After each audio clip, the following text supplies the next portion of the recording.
হয়েছে না বাস্তব? একটি ইমানি চিন্তা করি, এটা আকীদার বিষয়। নবীর মেরাজ কি স্বপ্নে হয়েছে না বাস্তব হয়েছে? বাস্তব হয়েছে একবার, স্বপ্নে হয়েছে 34 বার। কিন্তু একবার যে হয়েছে এটাকে আপনারা বিশ্বাস করেন? স্বপ্নে না সশরীরে? এতে কোনো সন্দেহ আছে? যারা এসে বলবে নবীর মেরাজ সশরীরে হয় নাই, এরা নামে মুসলমান, মূলত ইহুদি খ্রিস্টানদের দালাল। এদের সাথে ইসলামের আদৌ কোনো সম্পর্ক, মুসলমানদের আদৌ কোনো সম্পর্ক, আহলে সুন্নাত ওয়াল জামাতের কোনো সম্পর্ক।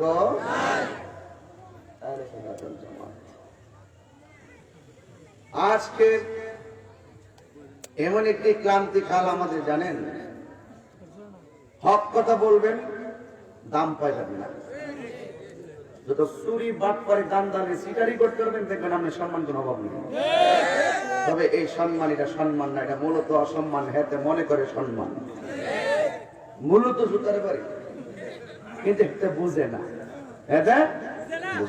আমার সম্পদ আমার কাছে তুচ্ছ, আমার জমিন আমার কাছে তুচ্ছ, আমার টাকা আমার কাছে তুচ্ছ। এ আখাউড়াবাসী হৃদয়ে স্থান দেন ওই কথাটাই, আমার নবীর মহব্বত আমার কাছে শ্রেষ্ঠ। বলুন ঠিক কি না? সন্দেহ আছে? সন্দেহ আছে? বাবা, এই কথাগুলো যখন আমি একটু কঠিন ভাষায় বলি, কিছু লোক খুব পছন্দ করে, আবার আমরার মধ্যে কিছু লোক কি দরকার এইটা করে নামাজ কথা, এগুলো হইলে মুনাফিক। তোমাদের আওয়াজ শুনলে মনে হচ্ছে একটু কষ্ট পাইতেছি। যুবক ভাইরা, মুনাফিকদের সাথে আমাদের কোনো সম্পর্ক আছে? বাঁচলে বাঁচার মতো বাঁচতে হবে। হাত তোলা, ঠিক কিনা? বাঁচলে বাঁচার মতো বাঁচতে হবে। এই মেরাজ এমন একটা ঘটনা, সব মৌলবীরা মেরাজের ওয়াজ করতো না। একমাত্র আমরা যারা আছি, আমরা আল্লামা আলম হোসেন মুফতি হুজুর, আমরা যারা সুন্নি আছি, আমরা মেরাজের ওয়াজ করি, আমরা কারবালার বয়ান করি। কারণ কারবালার বয়ান করতে গেলেই নবী যে গায়েব জানতেন তা মানতে হবে বলে কিছু মৌলবীরা এই বয়ান করে না। আর মেরাজের ওয়াজ করতে গেলে আমার নবী যে নূর,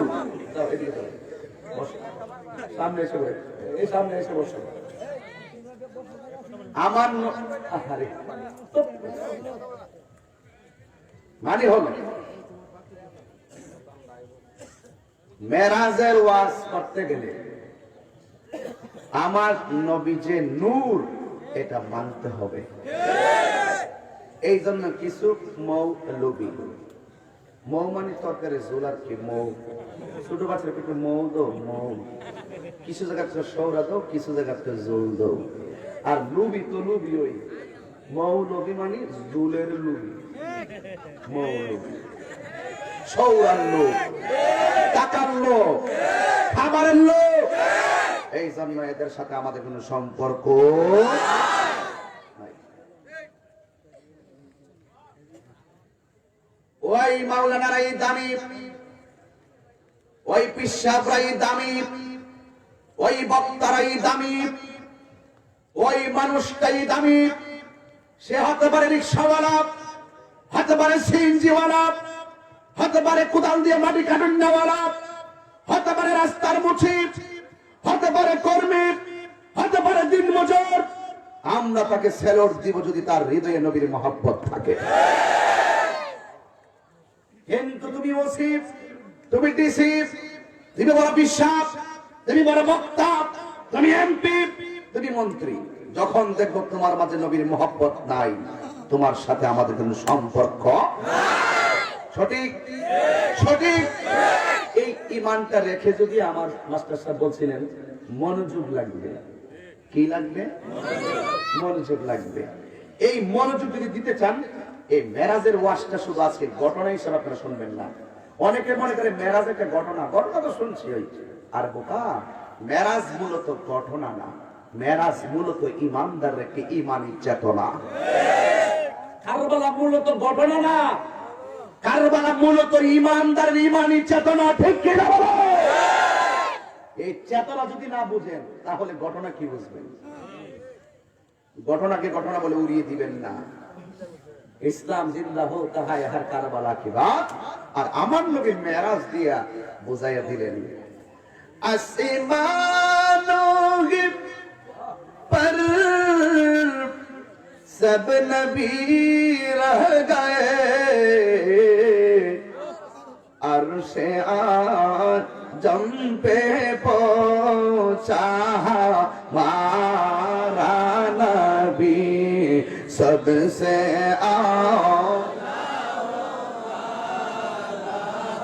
हमारा नबी सबसे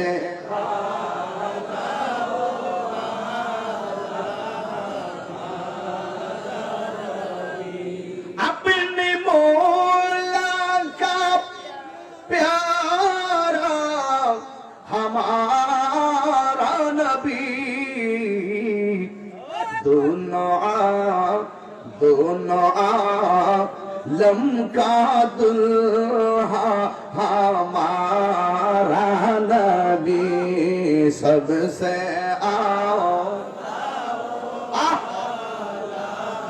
हमारा नबी सबसे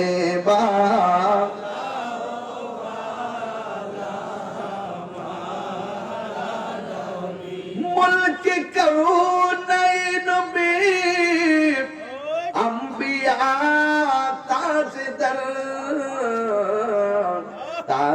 ताजदारों का आका हमारा नबी सबसे हमारा नबी सबसे बालाओ। বলো না চুপ।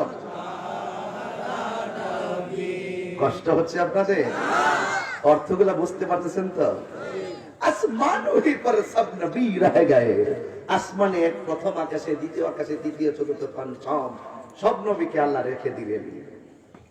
কিন্তু আসমাनों पर सब नबी रह गए, সব আসমানের উপরে আল্লাহ রেখে দিয়েছেন।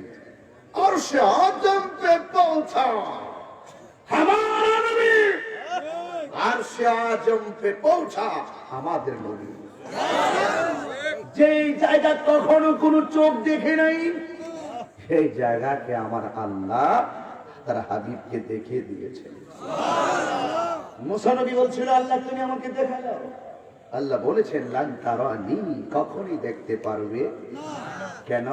তুমি সহ্য করতে পারবে না, তুমি সহ্য করতে পারবে না। লান তারানি নুকিতাকি বলান্দার ফিল মুস্তাকবিল মারুফ, কখনোই দেখতে পারবে না, কখনোই না। হুজুরকে নিয়ে যান, লান তারানি কখনোই দেখতে পারবে না। মুসা নবীর উপাধি কি ছিল ভাই? কালিমুল্লাহ। ভাইজান, মুসা নবীর উপাধি কি ছিল? একটু বড় করে বলুন না, মুসা নবীর উপাধি কি ছিল?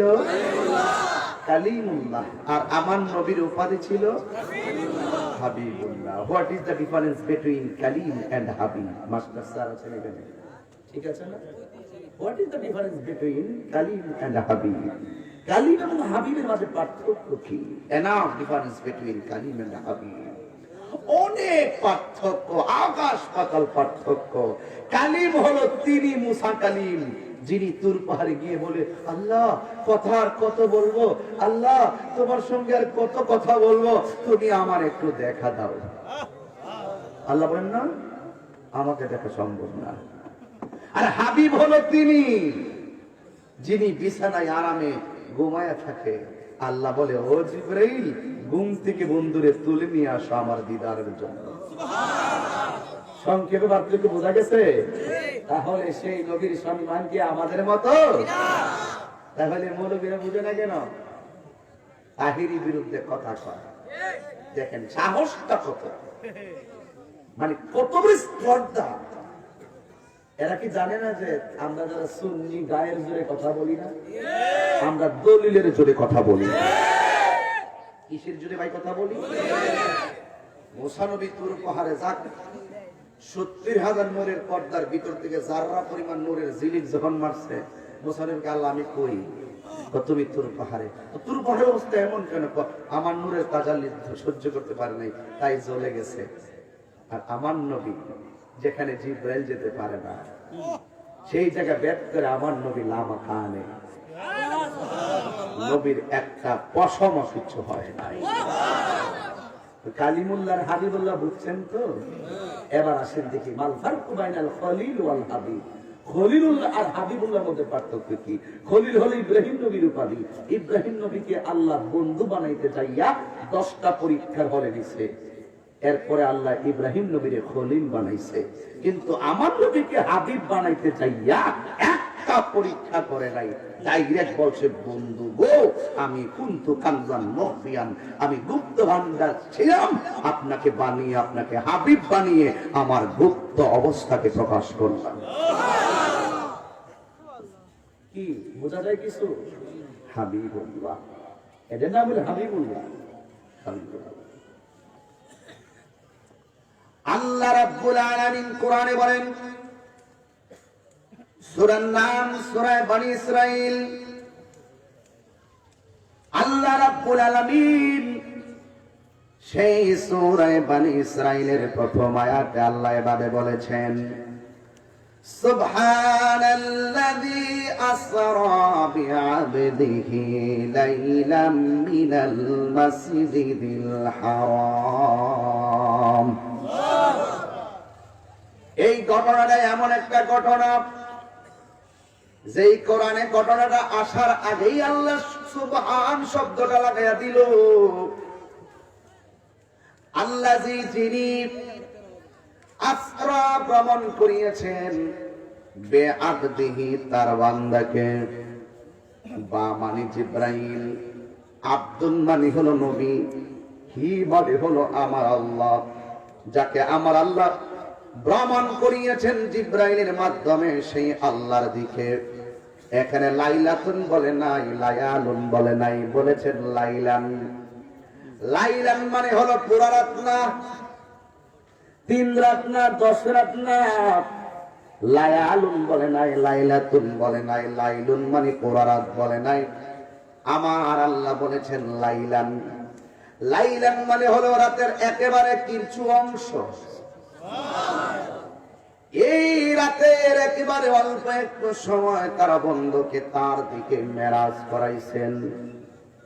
মিনাল মাসজিদিল হারাম, মসজিদে হারাম থেকে ইলাল মাসজিদিল আকসা। আল্লাহ রাব্বুল আলামিন তার বন্ধু নবীকে মেরাজ করিয়েছেন। এখন বলবেন হুজুর, মেরাজটা কেন করিয়েছেন? আমার আল্লাহ রাব্বুল আলামিন এই আয়াতের পরে বলতেছেন, আল্লাযী বারাকনা হাওলাহু লিনুরিয়াহু মিন আয়াতিনা।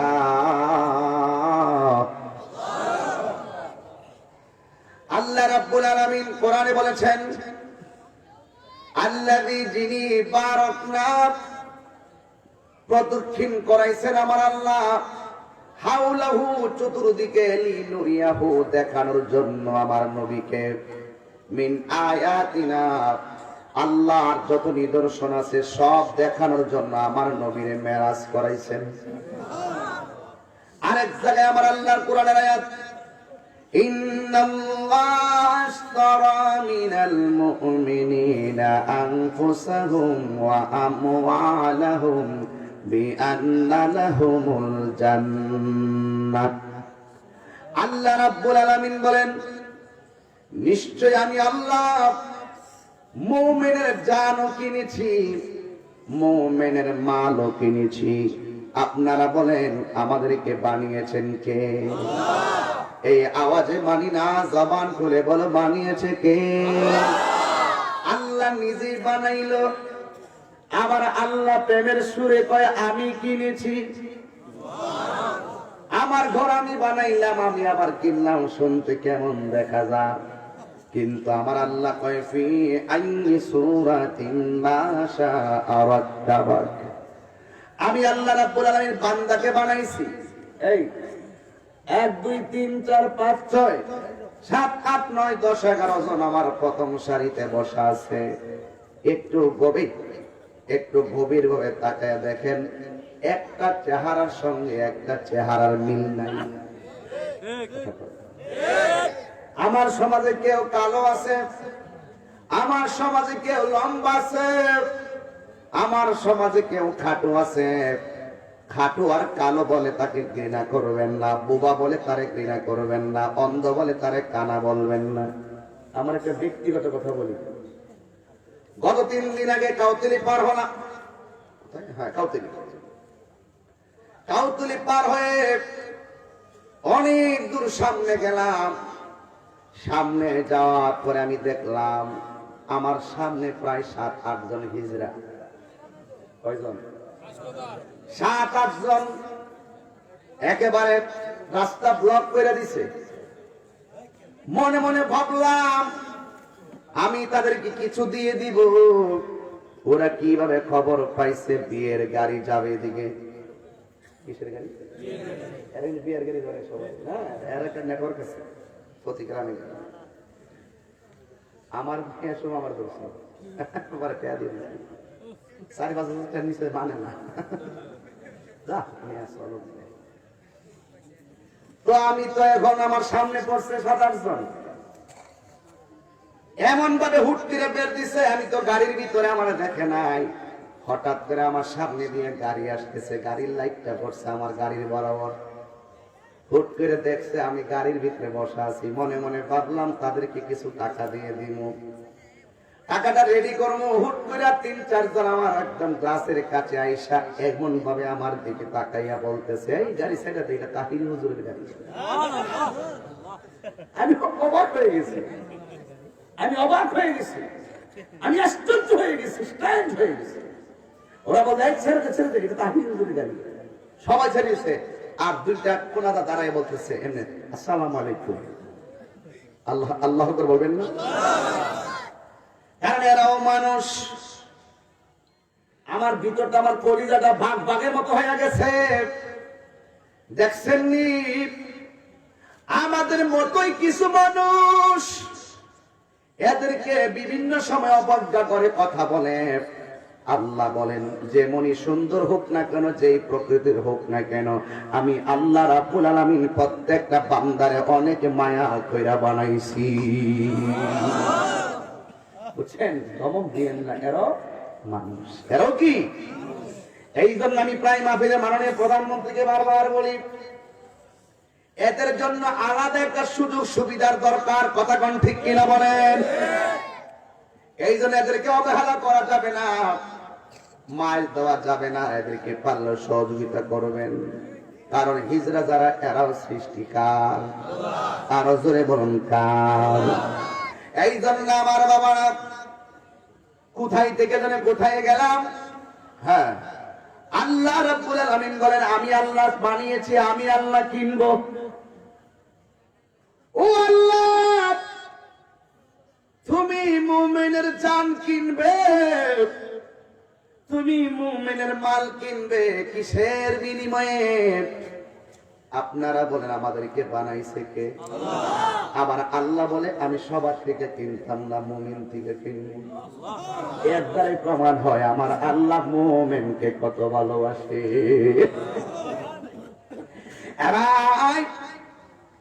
ও আল্লাহ, তুমি কিসের বিনিময়ে কিনবা গো? এই আয়াতের মধ্যে আমার আল্লাহ বলেন, বিআন্না লাহুমুল জান্নাহ, আমি মুমিনের জান এবং মাল কিনবো আমার জান্নাতের বিনিময়ে। রাইসুল মুফাসসিরিন হযরত আব্দুল্লাহ ইবনে আব্বাস রাদিয়াল্লাহু তাআলা আনহু বলেন, আমার আল্লাহ যে মুমিনের জান মাল কিনলো জান্নাতের বিনিময়ে, নবীরে আল্লাহর দিদারে নেওয়ার সময় জান্নাতটা দেখায় আমার আল্লাহ বন্ধুরে দেখাইয়া দিলেন, বন্ধু দেখা যান আপনার প্রেমিকের জন্য আমি আল্লাহ কত সুন্দর জান্নাত বানাইছি। আর না হয় মেরাজের সময় জান্নাতে আল্লাহ নেয় কেন? আল্লাহ কয় আল্লাযী বারাকনা হাওলাহু লিনুরিয়াহু মিন আয়াতিনা ইন্নাহু হুয়াস সামিউল বাসীর।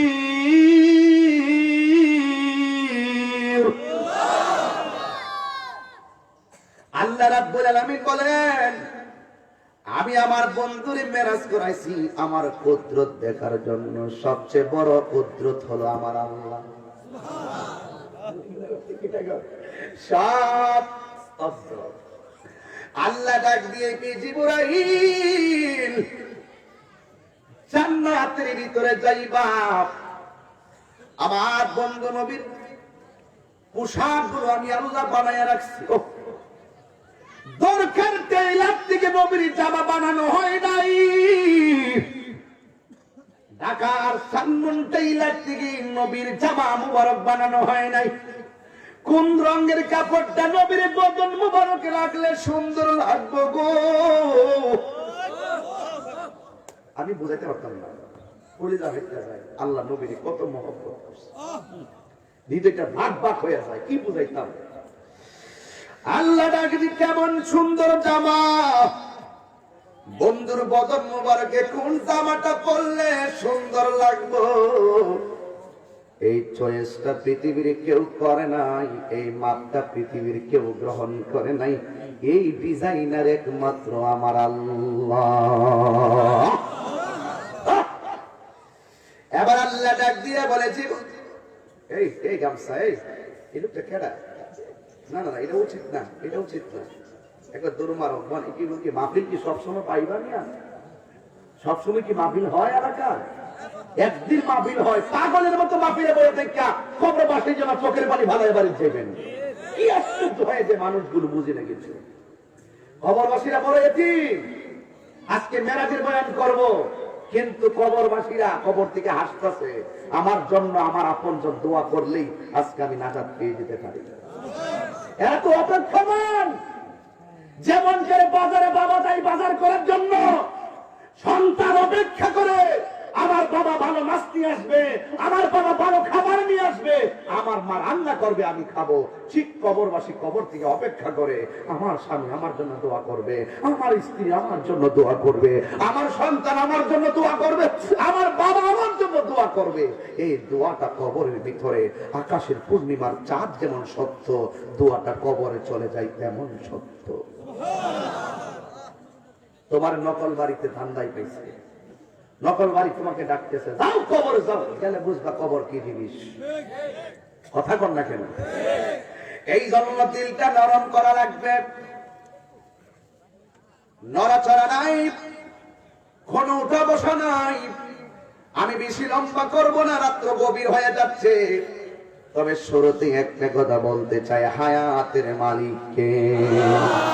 এই আওয়াজ সাউন্ড একটু তুলে দাও, হার্ড হয়ে গেছে। আওয়াজ করে বলুন হায়াতের মালিককে। এই জন্য আমার বাবা, ঠিক আছে, এই জন্য আমার বন্ধুরা, জিবরাইল আলাইহিস সালাম জান্নাতের ভিতরে গেল। মেরাজের মাসে যদি মেরাজের ওয়াজ না করে আর কর্মু কুসুম, আমার তো কালকে যেমন সিটে গাল হিয়ানে গিয়েও মেরাজের বয়ান সবাই একই বিষয় দেয়, কারণ মেরাজের চান দিতে মেরাজের ওয়াজ করতে হবে। আর এটা হলো আমাদের নবীর উম্মত হিসেবে আমাদের অহংকার, ঠিক কিনা বাবা? এই মেরাজ থেকে আমি অনেকগুলো জিনিস আপনাদেরকে দিয়ে যাবো, এটি পালন করবেন ইনশাআল্লাহ। এবার জিবরাইল আলাইহিস সালাম জান্নাতের ভিতরে গেল, যাইয়া দেখতেছে নবীর জামা মুবারক গুলা অনেক সুন্দর, সাজরাতুল ইয়াকিন নামক গাছের গোড়ায় আমার নবীর জামা মুবারক। সুবহানাল্লাহ। এবার জিবরাইল আলাইহিস সালাম বলেন, আমি যখন নবীর জামা মুবারক আনতে গেলাম, আমি যাইয়া দেখি আমার নবীর জামা মুবারকের চতুর্পাশে ৭০,০০০ ফেরেশতা গুইরা গুইরা আমার নবীর সালাম দিতেছে। তুমি বাংলার জমিন থেকে নবীর সালাম দিলে কি আর না দিলে কি? কথাই তো বাবা কথা চলে আসে, কিছু করেন নাই। কানে ফাঁসে নেগা দোষে, হ্যাঁ কানে ফাঁসে নেগা দোষে। নবীর সালাম দিলে তো কোমর ব্যথা করে, নবীর সালাম দিলে কই মাজা ব্যথা করে। আর সুন্নির আর কোমর যদি শারীরিক কারণে ব্যথা করে, কিন্তু নবীর সালাম দেওয়ার সময় লাঠি পর কইরা দাঁড়ায়া যায়, ঠিক কিনা বলে? নারে তাকবীর, আল্লাহু আকবার, নারে রিসালাত, ইয়া রাসূলুল্লাহ, পবিত্র ঈদে মেরাজুন নবী, জিন্দাবাদ জিন্দাবাদ, আল্লামা পীর মুফতি গিয়াসউদ্দিন আত-তাহিরি সাহেব, জিন্দাবাদ জিন্দাবাদ। আমার বাড়ি নবী অনেক দূরে, তাই বলি কি নবীর মহব্বত কমে যাবে? রেখেছ তুমি মুরে পাগল করে, আমার বাড়ি নবী অনেক দূরে। কেউ তুলে না, কেউ তুলে না। আমার বাড়ি নবী অনেক দূরে, রেখেছ তুমি মুরে হৃদয় দিয়ে ডাকি কাতরে, জানি না কবে করব কদম বুঝি, মায়ার নবী গো, প্রিয় নবী গো, ঠিক কিনা? যুবক যুবক রে, আরে বাবা নবীর জামা মুবারক জান্নাতের ভিতরে, চতুর্দিকে 70,000 ফেরেশতা ঘুরে ঘুরে সালাম দেয়। জিবরাইল যখন এইভাবে জামা মুবারক গুলো হাতে নিল, 70,000 ফেরেশতা একটা চিৎকার মাইরা কয়, ও জিবরাইল কি করতেছো? তুমি কার জামা মুবারক লইয়া যাইতেছো? হাজার হাজার কোটি কোটি বছর ধইরা শুনেছি এই জামা মুবারকের মালিকের জন্য আমার আল্লাহ কুল কায়নাত সাজাইছে। এই নবীরে তো কোনোদিন দেখি নাই, নবীর জামা মুবারক দেইখা দেইখা আমার নবীরে দেখার সাজালা নিভাইতাছি। কোথায় নিচ্ছ এই জামা মুবারক? কোথায় নিয়ে যাচ্ছ? ডাক দিয়ে কই, ফেরেশতারা কান্না করো না, এই জামার মালিক জামা পরে তোমাদের মাঝে আসতেছে। আরো জোরে বলি সুবহানাল্লাহ, আরো জোরে বলি সুবহানাল্লাহ। আল্লাহ ডাক দিয়ে কি, জিবরাইল জামা মুবারক নিয়েছে? জি। 70,000 নূরের লাইট তোমার হাতে নাও। জোরে বলুন কয় হাজার? 70,000 লাইট তোমার হাতে নাও। জিবরাইল আলাইহিস সালাম বলে, আল্লাহ গো, জীবনে কতবার নবীর কাছে গিয়েছি, কোনদিন তো লাইটের প্রয়োজন হয় নাই। আমার আল্লাহ বলে, জিবরাইল বন্ধুর মেরাজ দিনে হবে না, বন্ধুর সঙ্গে প্রেমের খেলা হবে রাতের বেলায়। প্রেমের খেলাকে দিনে মজা না রাইতে মজা?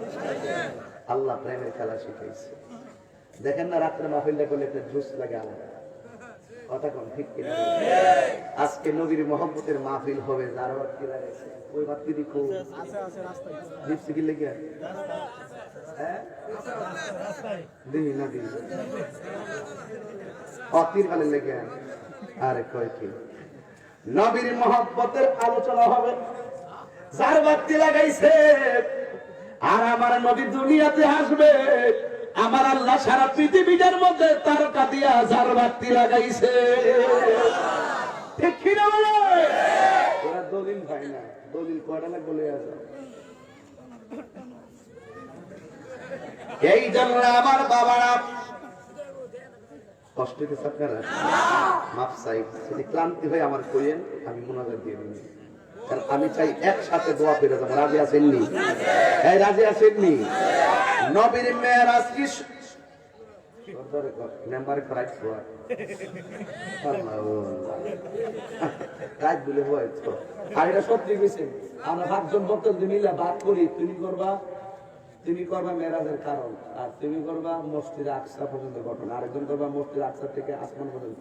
ইয়ানে গিয়া 7 আসমান পর্যন্ত 5 জন, এরপরে আমি সিদ্ধান্ত মন্ত্র পর্যন্ত আরেকজন, এটা মন তো হাত থেকে 70,000 পর দেখবেন 70,000 পর থেকে ওই 8 মনে দেখবেন 8 দিন থেকে মহান রবে দিদার মনে দেখবেন দিদারের পর থেকে নবী যে কেমনে গেছে কেমনে আইছে এই ঘটনাটা একজন আর 2 নম্বর ছিল জামা মুবারকটা যে আল্লাহ দিবে এসে থেকে পাঠাইছে পাঠাই নবীরে পরায় লয়ে গেছে জামা মুবারক থেকে আল্লাহ রাখিয়া দিয়েছে না নবীরে দিয়া দিলে কোন জায়গা জামা মুবারকটা আছে হিদা একজন এরপরে দুনিয়াতে আইসা আবু জাহিল্লা কি কইছে আবু বকর কি কইছে এরপরে প্রেমের খেলা 3 লাখ ভর্তি হয়ে গেছেন সব মিলাইয়া গাইলে ঠিকই সময় লাগবে ফজর পর্যন্ত কিন্তু একটা কথা নবীর মেরাজকে স্বপ্নে না বাস্তব আমরা বাবার এত কিছু বুঝি না আমরা বিশ্বাস করি এই বিশ্বাসের উপরে আমরা আছি না নাই আরো জোরে করে আছি না নাই এই জন্য আমার যুবক ভাইরা আমার নবী আপনার নবী রহমাতুল লিল আলামিনের কাছে জিবরাইল আসবে দিনের বেলা নাকি রাতের বেলা রাতের বেলা 70,000 লাইট নিয়ে নবীর কাছে আসবে আল্লাহ ডাক দিয়া বলে জিবরাইল 70,000 লাইট নিয়ে যাও এবার জিবরাইল কয় আল্লাহ গো জীবনে নবীর কাছে দিনও গেলাম রাত্রেও গেলাম কথাগুলো খুব মনে রাখবেন এবার আজকে কেন 70,000 লাইট নিয়ে যাইতাম আল্লাহ কয় কেন বলছি লাইট নিতে এখন বুঝবা না সময় হলে বুঝবা এবার 70,000 লাইট নিয়ে জিবরাইল আলাইহিস সালাম নবীর ঘরে আসলেন আমার নবী উম্মে হানির ঘরে নবীর দুধ বোন নবীর চাচাতো বোন হযরতি উম্মে হানির ঘরে যখন আমার নবী আসলেন জিবরাইল আসলেন আয়েশা দেখতেছেন আমার নবী ঘুমাইতেছে আমি তুমি ঘুমাইলে ওযু ভাঙ্গা যায় আমার নবী ঘুমাইলে ওযু ভাঙ্গে না আমি তুমি ঘুমাইলে চোখ দিয়া কিছু দেখি না আমার নবী ঘুমাইলে আমার নবী বলেন আমার চর্ম চোখ লেগে থাকে অন্তরের চোখ সব সময় খোলা থাকে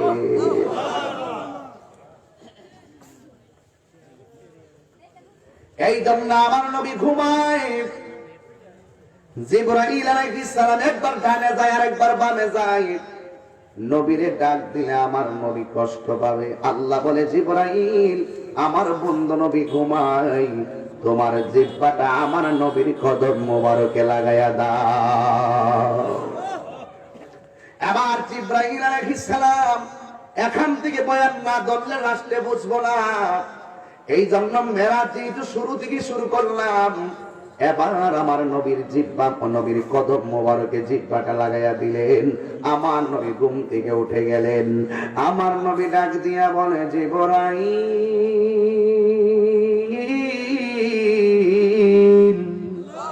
ও জিবরাইল তোমার কদম মুখটা কেন আমার কদমের মধ্যে লাগাইলা যেই মাত্র আমার নবী এই কথা বলল জিবরাইল আলাইহিস সালাম বলে নবী গো আল্লাহ আমারে পাঠাইছেন আপনাকে মহান রবের দিদারে নেওয়ার জন্য এই কথাটা আমার নবী যেই মাত্র শুনলেন আমার নবী দুইটা চোখের পানি ছেড়ে কান্না শুরু করে দিলেন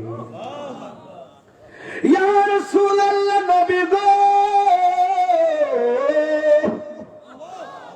ইয়া রাসূলুল্লাহ জীবনে কত নবী আল্লাহর দেখতে চাইলো আল্লাহ দেখা দেয় নাই আর আল্লাহ আপনাকে দিদার দিতে চায় আপনি কেন চোখের পানি ফলাইয়া কান্দেন নবী আমার ডাক দিয়ে কই জিবরাইল আমি তো কালিমুল্লাহ নয় ও জিবরাইল আমি তো নাজিউল্লাহ নই ও জিবরাইল আমি তো খলিফাতুল্লাহ নয় আমি নবী তো হাবিবুল্লাহ আমি যদি মহান রবের দিদারে যাই আমার উম্মতের আমি কোথায় রেখে যাব নবী আমার চোখের পানি ফালায়া কই জিবরাইল আমার উম্মত আমি কোথায় রেখে যাব আল্লাহ ডাক দিয়ে কই জিবরাইল আমার বন্ধু নবীরে বলে দে বন্ধু নবীরে যতদিন পর্যন্ত আমি আল্লাহর দিদারে রাখবো ততদিন পর্যন্ত আমার বন্ধু নবীর উম্মতের আমল নামায় একটা গুনাহ লেখা হবে না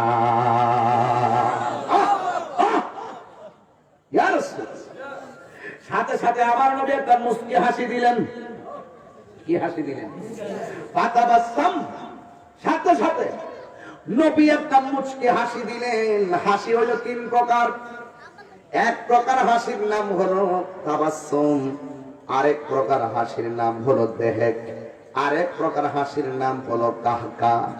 কাহকা মানে হলো অট্ট হাসি, দেহেক মানে হলো মৃদু হাসি, আর তাবাসসুম অর্থ হলো মুচকি হাসি। যে এই হাসিটা আমার নবী দিয়েছেন, আমি আপনি এমন নবীর উম্মত হলাম যাকে ফলো করে মুচকি হাসি দিলেও সওয়াব পাওয়া যায়, যাকে ফলো করে চোখের পানি ফলাইলেও সওয়াব, যাকে ফলো করে কানলেও সওয়াব, যাকে ফলো করে হাসলেও সওয়াব।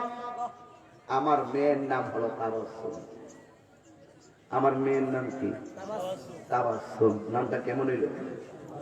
তাবাসসুম জাহান তোহফা।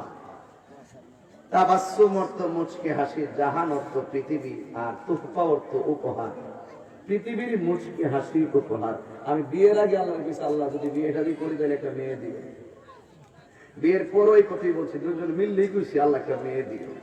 আল্লাহ মেয়ে দান করছে। এরপরে আল্লাহ আমার একটা ছেলে দিছে। ছেলের নাম রাখছি তাওসিফ রাজা কাদের। শুনেন, একটু মনোযোগ দিয়ে। আঙ্গ সমাজে দুইটা মেয়ের জায়গায় তিনটা মেয়ে ওই যে গাল ফুলাই না। জামাই বউর দোষে, বউ জামাইয়ের দোষে। এই আছে নিয়ম, কথা কি আছে না? আল্লাহ গজব করবো দাঁড়াই চিন্তা করে, আল্লাহ গজব করবো এদের উপরে। 12 বছর ধরে যেই করে সন্তান নাই তারা জিগাইবা তোমার ছেলে লাগবো না মেয়ে লাগবো। ওই 12 বছর সন্তান হারা মহিলাটা কইব, হুজুর ছেলে বুঝি না মেয়ে বুঝি না, আকল হোক ল্যাংরা হোক বুবা হোক, আমার একটা সন্তান দরকার। কথা কি সত্য বলছি? এই জন্য খবরদার, মুসা নবী আল্লাহরে বলছিল, আল্লাহ তুমি যখন খুশি হও তুমি কি করো? ওই আমি মানুষের বাড়িতে মেহমান পাঠাই। এরপরে তুমি যদি তার চাইতে আরো বেশি খুশি হও কি করো? ওই আমি বান্দার মাঝে বৃষ্টি নাজিল করি। মুসা নবীকে আল্লাহ এর চাইতে যদি বেশি খুশি হও কি করো? দেখেন কিছু বাচ্চা কে বল, এইটা কিটা প্রসাদ, এইটা কিটা তারকা, এইটা কিটা এইটা, এইটা কিটা, খালি প্রশ্নই করবো। মুসা নবী আল্লাহর প্রশ্নই করে, আর আল্লাহ উত্তর দেয়। সুবহানাল্লাহ। লাস্টে আল্লাহ তুমি সবচাইতে বেশি খুশি হলে কি করো? তাই আমি বান্দার সংসারে কন্যা সন্তান পাঠাই। তো আল্লাহ যেখানে খুশি বান্দা সেখানে বেলা। বৃষ্টি 2 দিনের জায়গা এই এই বেটা 8টার সময় বলছে। আচ্ছা ঠিক আছে, অসুবিধা নেই। আচ্ছা দেখো এরা ব্যস্ত যাবে আগে, যেটি সোজা এটি ব্যস্ত যাবে আগে, আর যেটি একটু বেহাতেরা এটি ব্যস্ত যাবে পরে। শোনেন দাদা যাইব তো জানবো। শোনেন, মনে হয় বেশি কথা বলে বলতেছি। এই কথাটা বাবা পারিবারিক কথা, এটা বলা দরকার আছে। বহুত সংসারে এরকম মতপতন আছে। বৃষ্টি যদি 2 দিনের জায়গা 3 দিন খুশি কেনা। মেহমান যদি 2 দিনের জায়গা 2 দিনের পরে মরাটা জানা কিনলে বল মাছ খাওয়ায় অমান করে দিব। হ্যাঁ, মরাটা জানা কিনলে গিয়া এমনি তো বিয়াইন কেমন আছেন যখন মিষ্টি কাটনটা দেখে তো আর মিষ্টিও শেষ, যদি ফল রয়েছে শেষ, লাস্টে 2 দিন পরে মরাটা জানা কিনলে গিয়া সেম শেষ। বুঝলেন না কথাটা? আর মায়া মুরব্বী খায় চাপ লেগেছেন এটা। আর সন্তান দেখবেন 2টার জায়গা 3টা হইলে জামাই তোমার দোষ, বউ তোমার দোষ। আচ্ছা কোন সন্তান দেওয়ার মালিক কেনা? তো আল্লাহ যেখানে খুশি বান্দা সেখানে বেজার হয়ে যায়। এর লাগে বান্দার মাঝে করোনা মহামারী আগে। কথা বলতে ব্যাপারটা কথা কোন ঠিক কিনা বলেন? কষ্ট নিয়েন না, এই কথাগুলো দুঃখের সাথে বললো, একটু মজা করে বলতেছি কেন জানেন? আমাদের মধ্যে এরকম চলে এই জন্য। অথচ আমার নবী বলছে একটা মেয়ে হওয়ার পরে মেয়েটারে ধর্মীয় শিক্ষা দিয়া সুন্দর করে তার একটা উপযুক্ত জায়গায় দিয়ে দিতে পারলে, সে তো মেয়েটাকে দিয়ে দিল না, বরং তার হাতে জান্নাতের একটা টিকিট লাভ করলো। মেয়েরা ভাই দিচ্ছে না, এই জন্য এদেরকে কখনো অপমান মনে করবেন না। হ্যাঁ, অপমান মনে করতো জাহিলিয়াতের যুগে, মেয়েদেরকে অপমান মনে করে কোন জীবন্ত কবর দিত।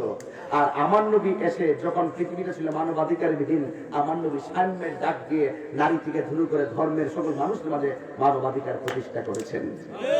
ঠিক কিনা বলেন? এই জন্য মেয়ে হইলে কি আপনারা বেজার হইবেন? স্ত্রী কোনো দোষ আছে? স্বামীর কোনো দোষ আছে? সন্তান দেয় কেডা? তাহলে আপনি রাগ করেন কে লেগে? আপনি বানাই নেবেন সন্তান, অত সোজা না। যাক, অসুবিধা নেই। আল্লাহ যখন বান্দা দেয়, আল্লাহ তার রিজিক লিখে ওই দুনিয়াতে ফাড়া। কথা কোন ঠিক না বেটে? এই জন্য আমার বাবারা, ও রানী খারাজুর সংগ্রাম পশ্চিম পাড়ার বাবা, আখাউড়া উপজেলার বাবারা, আমার নবী জামা মোবারক বলেন। সাউন্ড ঠিক নেই, সাউন্ড তোলো। বক্স থেকে সরো, বক্স থেকে সরো। আরেকটু তুলে দাও, আরেকটু তুলে দাও, লড়াই না সাউন্ডটা। এবার আমার নবীর কাছে জিবরাইল আসছেন। নবী কি হাসি দিল ভাই? এই বেড়া দাঁড়া, আহিরি তো এলাকা মানুষের ভাবি আছে না, একটা মুচকে হাসি দিল। ওকে ওকে, 100 দিছে, 100 একটা দাঁত তো বলিছে না। কথা কোন ঠিক কিনা বলে? মানে 100 হইছে মুচকে হাসিটা। ঠিক দিল। আমি তো ভাবতাম আমার দাঁতে বলবো মৃদু হাসি, মৃদু হাসিটা চলে মাঝে মাঝে, ঠিক আছে, কিন্তু মুচকি হাসি দেওয়া সুন্নাত। ওকে, সুন্নাত। নবী যখন মুচকি হাসি দিছে, তো নবীর এই যে দুইটা দাঁত মুবারক একটু বাইরে। আল্লাহ কইছে, বন্ধু আপনারা আমার দিদার আনলে একটা উম্মতের আমল নামে গুনাহ লিখবো না। জিবরাইলের হাতে ভাই কড়া লাইট আছে, এই তো কয়টা লাইট। আচ্ছা, নবী যখন শুনছে উম্মতের শাস্তি হইতো না, তখন নবী কি খুশি না বেজার? খুশি। তখন নবী খুশি হইলে মানুষ কান্দে না আসে? একটা মুচকি হাসি দেওয়ার পরে এই দুইটা দাঁত মোবারক বাইরেছে। জিবরাইলের রাত্রিবেলা তো দুইটা দন্ত মোবারক থেকে একটা নূরের ঝিলিক মারছে। যেই মাত্র ঝিলিকটা মারছে, সাথে সাথে ওই জিবরাইল সাল্লামের হাতে যে 70,000 লাইট আছে, এই 70,000 লাইট মিটি মিটি করে কম্পন শুরু হয়ে গেছে। আল্লাহ ডাক দিয়ে বলেন, এ জিবরাইল, মুসা কালিমুল্লাহ আমাকে দিদার দিতে এসে তোর পারে এসে 70,000 নূরের পর্দার ভিতর থেকে যারা পরিমাণ নূরের জিনিস পাওয়ার পর মুসা নবী বেহুশ হয়ে গেছিল।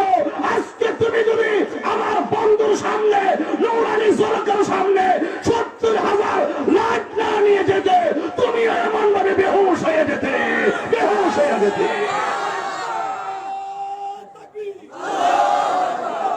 মাইক ঠিক করো।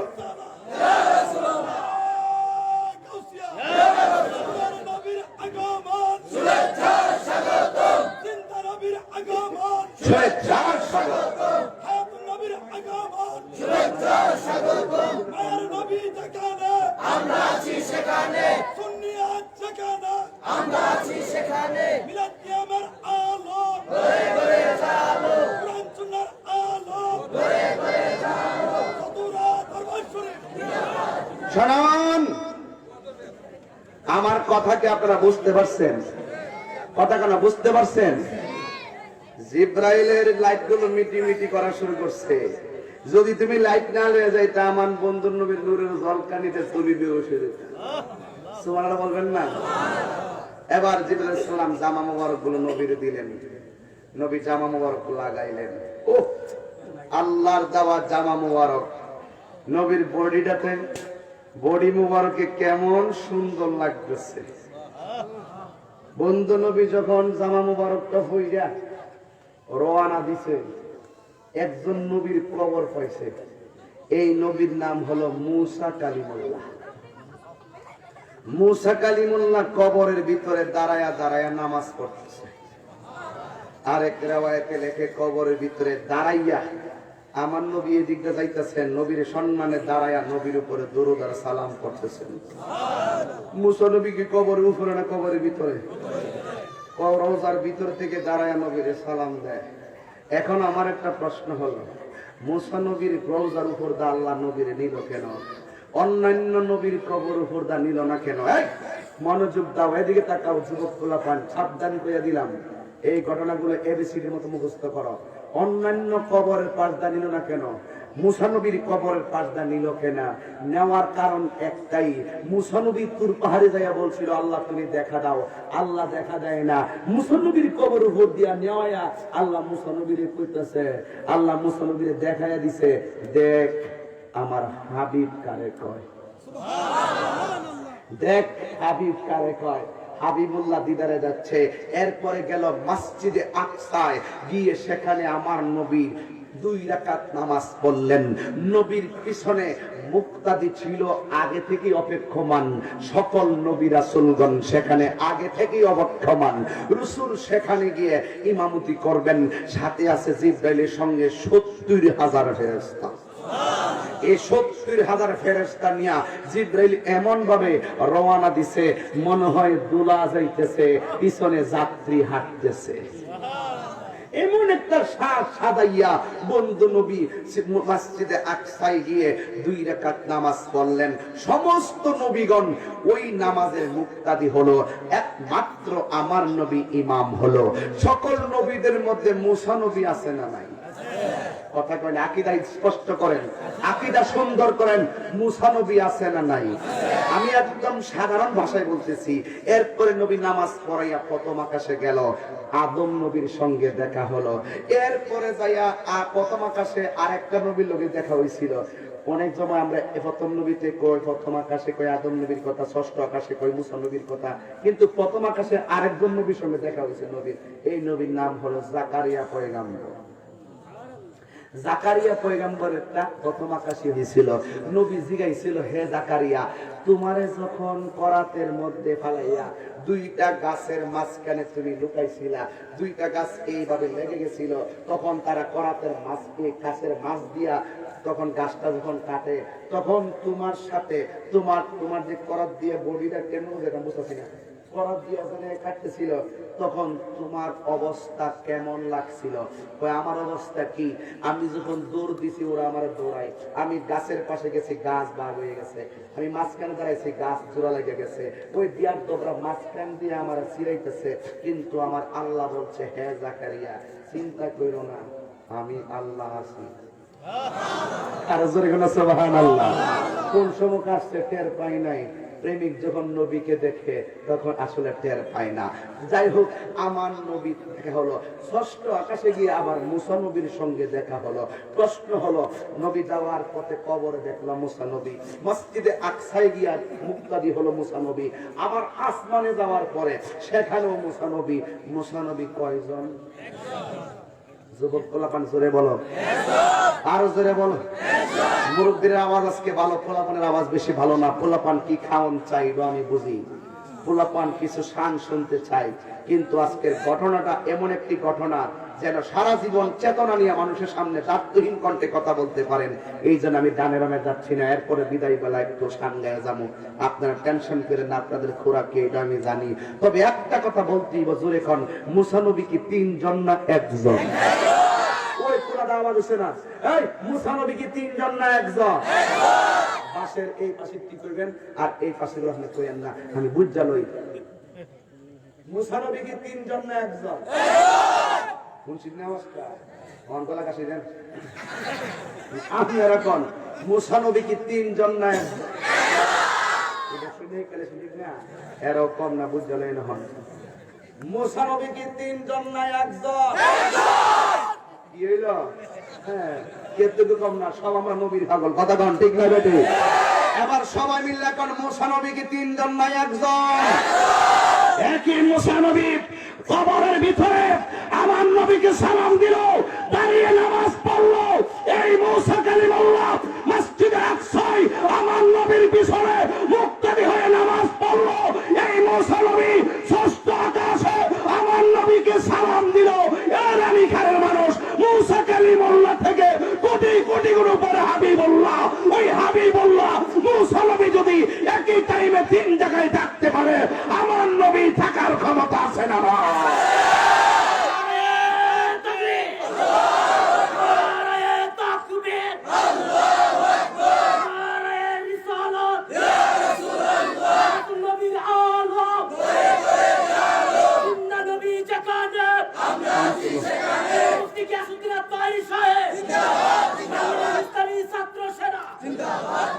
আল্লাহু আকবার জোরে বলেন, আরে আল্লাহু আকবার।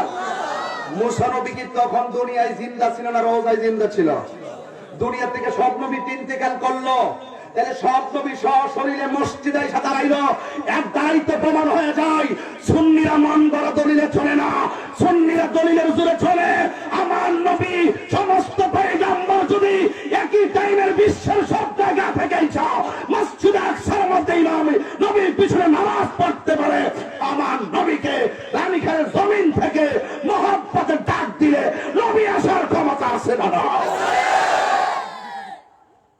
এটা মানলে মুমিন, না মানলে কমিন। জোরে বলুন, এই জোরে বলুন। নবীকে এই ক্ষমতা দিয়েছেন কে? আল্লাহ দিয়ে থাকলে এই বেড়াই ডাইন হাতে চাকাও, বাম হাতে লইলে মস্ত কি আশ্চর্য বাবা, ডান হাতে খাও, বাম হাতে শয়তান খায়। এই ঠিক আছে, এখন ঠিক আছে। শুনুন, রাগ করতেছেন আমার সাথে? আমি সাদাকে সাদা বলি, কালোকে কালো বলি। আমার চোখের সামনে একজন বাম হাতে খাবে, আমি ওয়াজ করবো, আমার ওয়াজ গেল কই? এই জন্য তারা কাঙ্কা বলে তো লাভ নাই। আজকে শিক্ষা দিয়ে দিলাম, তুমি ডান হাতে খাও, ঠিক কিনা বলেন? রাগ করছেন, গুসা করছেন? আল্লাহ কবুল করুক, আমিন কোক্কা। কষ্ট হইতাছে, কষ্ট হইতাছে, আল্লাহ কবুল করুন, আমিন কর। তো যারা বলে নবী রওজার ভিতরে ময়রা হত্যা করলাম মাটির সঙ্গে মিশে, জোতারি করে যারা কইব নবী ময়রা হত্যা করলাম মাটির সঙ্গে মিশে গেছে গা, এরা কি এখনো মুসলমান হইতে পারে? এরা কি মুসলমান হইতে পারে? এরা বেঈমান, বেঈমান, বেঈমান ইহুদি খ্রিস্টানদের দল। তাদের সঙ্গে আহলে সুন্নাত ওয়াল জামাতের কোনো সম্পর্ক। আলহামদুলিল্লাহ, আজকে থেকে অনেক বছর আগে অনেক কওমি ভাইরাই বলছে নবী ময়রা হত্যা করলে মাটির সঙ্গে মিশে গেছে গা। আমরা বহুত ঝগড়া করছি, এখন আলহামদুলিল্লাহ ওনারা নবীকে হায়াতুন নবী মানে। আস্তে আস্তে মানবো, একটু সময় লাগবো আর কি, একটু সময় লাগবে আর কি। আমি না দেখলে আমার ফুট দেখতে পারে, অথবা না ফুতের ঘরে নাতিরা দেখতে পারে, ইনশাআল্লাহ আল্লাহ হায়াতে বাঁচতে দেখবে, তবে একটু সময় লাগবে আর কি। সারা জীবন কইছে নবী হাসরের মাঠে সুপারিশ করতে পারবে না, আলহামদুলিল্লাহ এখন ওনারা মানে। কিন্তু এখন শুধু সমস্যা আহলে হাদিসরা, ওরা একটু সমস্যা, ওরাও মানবে যখন ইহুদি খ্রিস্টানদের টাকা খাইতে খাইতে শেষ হয়ে যাবো গা, তখন ঠিকই মানবে। কথা কোন ঠিক না বে ঠিক? রাগ করেন না। নবীর আমি কিন্তু বলছি মেরাজ মূলত ঘটনা না, মেরাজ হলো ঈমানি চেতনা, এটার ভিতরে অনেক আকীদা আছে। রাগ করেন না বাবা, অনেক আকীদার বিষয় আছে। নবী যখন আসমানে গেল, যাওয়ার পরে আমার নবী যাক সংক্ষিপ্ত করি, বেহেশতের ভিতরে গেছে। কোথায় গেছে? বেহেশতের ভিতরে গেছে। বেহেশতের ভিতরে যাইয়া দেখতেছে প্রত্যেকটা রুমের ভিতরে একজন সাহাবীর পায়ের আওয়াজ শোনা যায়। সাহাবী হইল দুনিয়ায়, পায়ের আওয়াজ শোনা যায় কই? কথা কয় না মুরব্বী আব্বা? বেহেশতে। কোথায়? কথা কয় না? বেহেশতে। হ্যাঁ, এই বেহেশতে যাওয়ার পরে একজন সাহাবীর পায়ের আওয়াজ শুনতে পারলেন। এখন নবীর আসেন না, কষ্ট করে রানীঘাট থেকে, নবী গো এই লোকটা কেডা? এত দামি মানুষ, দুনিয়ার জমিনে চলাফেরা করে, আর তার পায়ের আওয়াজটা শোনা যায় জান্নাতের বিনিময়ে। এমন ভাগ্যবান ব্যক্তিরা কেডা? আমার নবী কয় লোকটার চেহারাটা বেশি সুন্দর না, লোকটার দাঁত গলা উঁচা উঁচা, লোকটার জিহ্বার আমাদের কাটা, ভালো করে আশহাদু আল্লাহ বলতে পারে না। এই লোকটা হলো আযানের পাখি হযরতে বেলাল। আরো বড় করে সুবহানাল্লাহ। তাহলে প্রমাণ পাইয়া গেলাম, আল্লাহ কাহারো ড্রেসের দিকে তাকায় না, আল্লাহ কাহারো চেহারার দিকে তাকায় না, আল্লাহ তাকায় মানুষের অন্তরের দিকে। কিসের দিকে? অন্তরের দিকে, মহব্বতের দিকে তাকায়। অন্তর খবর পৃথিবীর কেউ জানে না, কিন্তু একজন জানে, জবানটা খুলে বলুন তিনি কে? ওই বেলালকে রাসূল জিজ্ঞেস করছিলেন, বেলাল তুমি কি এমন আমল করো যেই কারণে তুমি দুনিয়াতে চলাফেরা করো, আর তোমার পায়ের আওয়াজটা আমি জান্নাতে শুনতে পেলাম? বেলাল ডাক দিয়ে কই, নবী গো আপনি যেই মসজিদের ইমাম, আমি সেই মসজিদের একামত দেই। নবী গো আপনি যেই মসজিদে নামাজের টাইমে নামাজ পড়ান, আমি সেই মসজিদে আজানের টাইমে আজান দেই। কিন্তু আমার চেহারাটা বিশ্রী, আমার চেহারাটা অত্যন্ত অসুন্দর, আমার দাঁতগুলো উঁচু উঁচা। আমার সমাজে দেখবেন কিছু মানুষ আছে, তার একটু যদি শারীরিক গঠনের ভিন্নতা থাকে, ভালো ভালো জায়গায় তারা লজ্জায় যায় না। আছে না নাই? ঠিক এমন ভাবে নবী গো, আমি যদিও আজান দেই, যদিও ইকামত দেই, আপনার পিছনে নামাজ পড়ি, কিন্তু নামাজের পরে সব সাহাবারা আপনার সাথে মনের কথা বলে। আমি দেখতে অসুন্দর, এই জন্য আপনার সামনে যাই না। ও নবী, যদিও সামনে যাই না লজ্জায়, কিন্তু আমি সব সময় 2 রাকাত নামাজ পড়ি আর আল্লাহকে বলি, আল্লাহ, ও আল্লাহ, আল্লাহ। সব সাহাবারা তোমার বন্ধুর কাছে মনের কথা বলে, কিন্তু আমি দেখতেও সুন্দর, শরমে নবীর কাছে যাই না। তোমার কাছে একটা ফরিয়াদ করি, আমি যদিও যাই না, নবীর মনের ভালোবাসার নজর যেন আমার দিকে থাকে। আর জোরে কেন সুবহানাল্লাহ। একটা জবান বন্ধ রাখবেন না, মহব্বতে মায়ার সুরে বলুন সুবহানাল্লাহ। আমার যুবক ভাইরা, এবার আমার নবী বলে, বেলাল, তুমি যে ইবাদত করো এটা আমার আল্লাহ কবুল করে ফেলাইছে। এবার আমার নবী বলেন, আমি সিদরাতুল মুনতাহায় গেলাম। যাওয়ার পরে জিবরাইল কই, নবী গো, আমার পক্ষে আর সামনে যাওয়া সম্ভব না। আমি যদি চুল পরিমাণ সামনে যাই, আমার 600 ডানা জলে করে সারকার হয়ে যাবে। একটা ডানা কেমন জানেন ভাই? একটা ডানা যদি বিছায়া দেয়, পৃথিবীটা বিছানা হয়ে যাবে। একটা ডানা, শুধু একটা ডানা। এমন জিবরাইলের 600 ডানা, সুবহানাল্লাহ, 600 ডানা। জিবরাইল আলাইহিস সালাম কই, নবী গো, আমার পক্ষে আর যাওয়া সম্ভব না। আমি যদি চুল পরিমাণ সামনে যাই, আমার 600 ডানা জলে পড়ে সারকার হয়ে যাবে। আমাকে আজকে আগায় আনতে গেছে দরকার, মোটরসাইকেল দিয়া কিছু পাইলট আছে, ওরা আগায় আনতে গেছে আমার। তো আগায় আনতে যায়, যদি পুলিশ ফাঁড়ির কাছে আয়া করতো, হুজুর আপনি পশ্চিম পাড়া যান, ওই দেশের অবস্থা বেশি ভালো না, আমরা যাইতাম না, আপনি যাই না। আমি আইলাম বলে না গাড়ি ঘুরাইলাম বলে ডরে, জের বাড়ি হে উইকো গেলে বলে হ্যাঁ বাপ দেখাইব। তা আমি কে যাবো না, পাগল মার কে বলে যাবো? আমি মার করলো তো বুঝা মার করি, খাইবার বাগে বললে চলবো হনো। তো জিবরাইল আলাইহিস সালাম নবীর কাছে আইসা কয়, নবী গো, আল্লাহ পাঠাইছে এই জামাগুলো দিয়া আপনার মহান রবের দিদারে নেওয়ার জন্য। যেভাবে হোক নবী তো রওনা দিছে। সিদরাতুল মুনতাহা যায় কয়, নবী গো, আমার পক্ষে আর সামনে যাওয়া সম্ভব না। আমি সামনে গেলে আমার 600 ডানা জল্লা ফুইরা সারকার হয়ে যাবো, আমার পক্ষে যাওয়া সম্ভব না। নবী তো বলতে পারতো, জিবরাইল তুমি যে আমার ঘর থেকে তুললে আল্লাহ আল্লাহর দিদারে নিব, আর তুমি অর্ধেক রাস্তায় আমার ছাড়ে দিতাছ, আমি কই যাবো? এটাই তো উত্তরটা ছিল। কিন্তু নবী তো জানে জিবরাইল যেখানে শেষ, আমি নবীর সেখানে শুরু। নবী ডাক দিয়ে, জিবরাইল ঠিক আছে, তুমি যদি না যাও কি করার, তবে বলো, ইয়া জিবরাইল হাল্লাকা মিন হাযাতিন ইলা রাব্বিকা। জিবরাইল তুমি যদি না যাও তাহলে বলো, তুমি আল্লাহর কাছে তোমার জন্য কিছু লাগবে না। বিদেশ গেলে কোন ছোট ভাই তোর কিটা লাগবে? ছোট ভাইকে মোবাইল লাগবে, ল্যাপটপ লাগবে। আল্লাহর হাবিব বলি, ইয়া জিবরাইল হাল্লাকা মিন হাযাতিন ইলা রাব্বিকা। ঠিক আছে, তুমি যদি যাইতে না পারো, তবে আমি যাইতেছি, তবে তোমার কিছু চাওয়ার আছে নি আল্লাহর কাছে, কও, আমি লইয়ামু। এই বেড়া মুস্কি আসে দিয়ে তোমার জয় করছে। ও নবী যদি তোমারে বলে এই মুহূর্তে, আমি আল্লাহর কাছে যাইতেছি, তোমার খিতা লাগবে, তুমি কি চাইবা?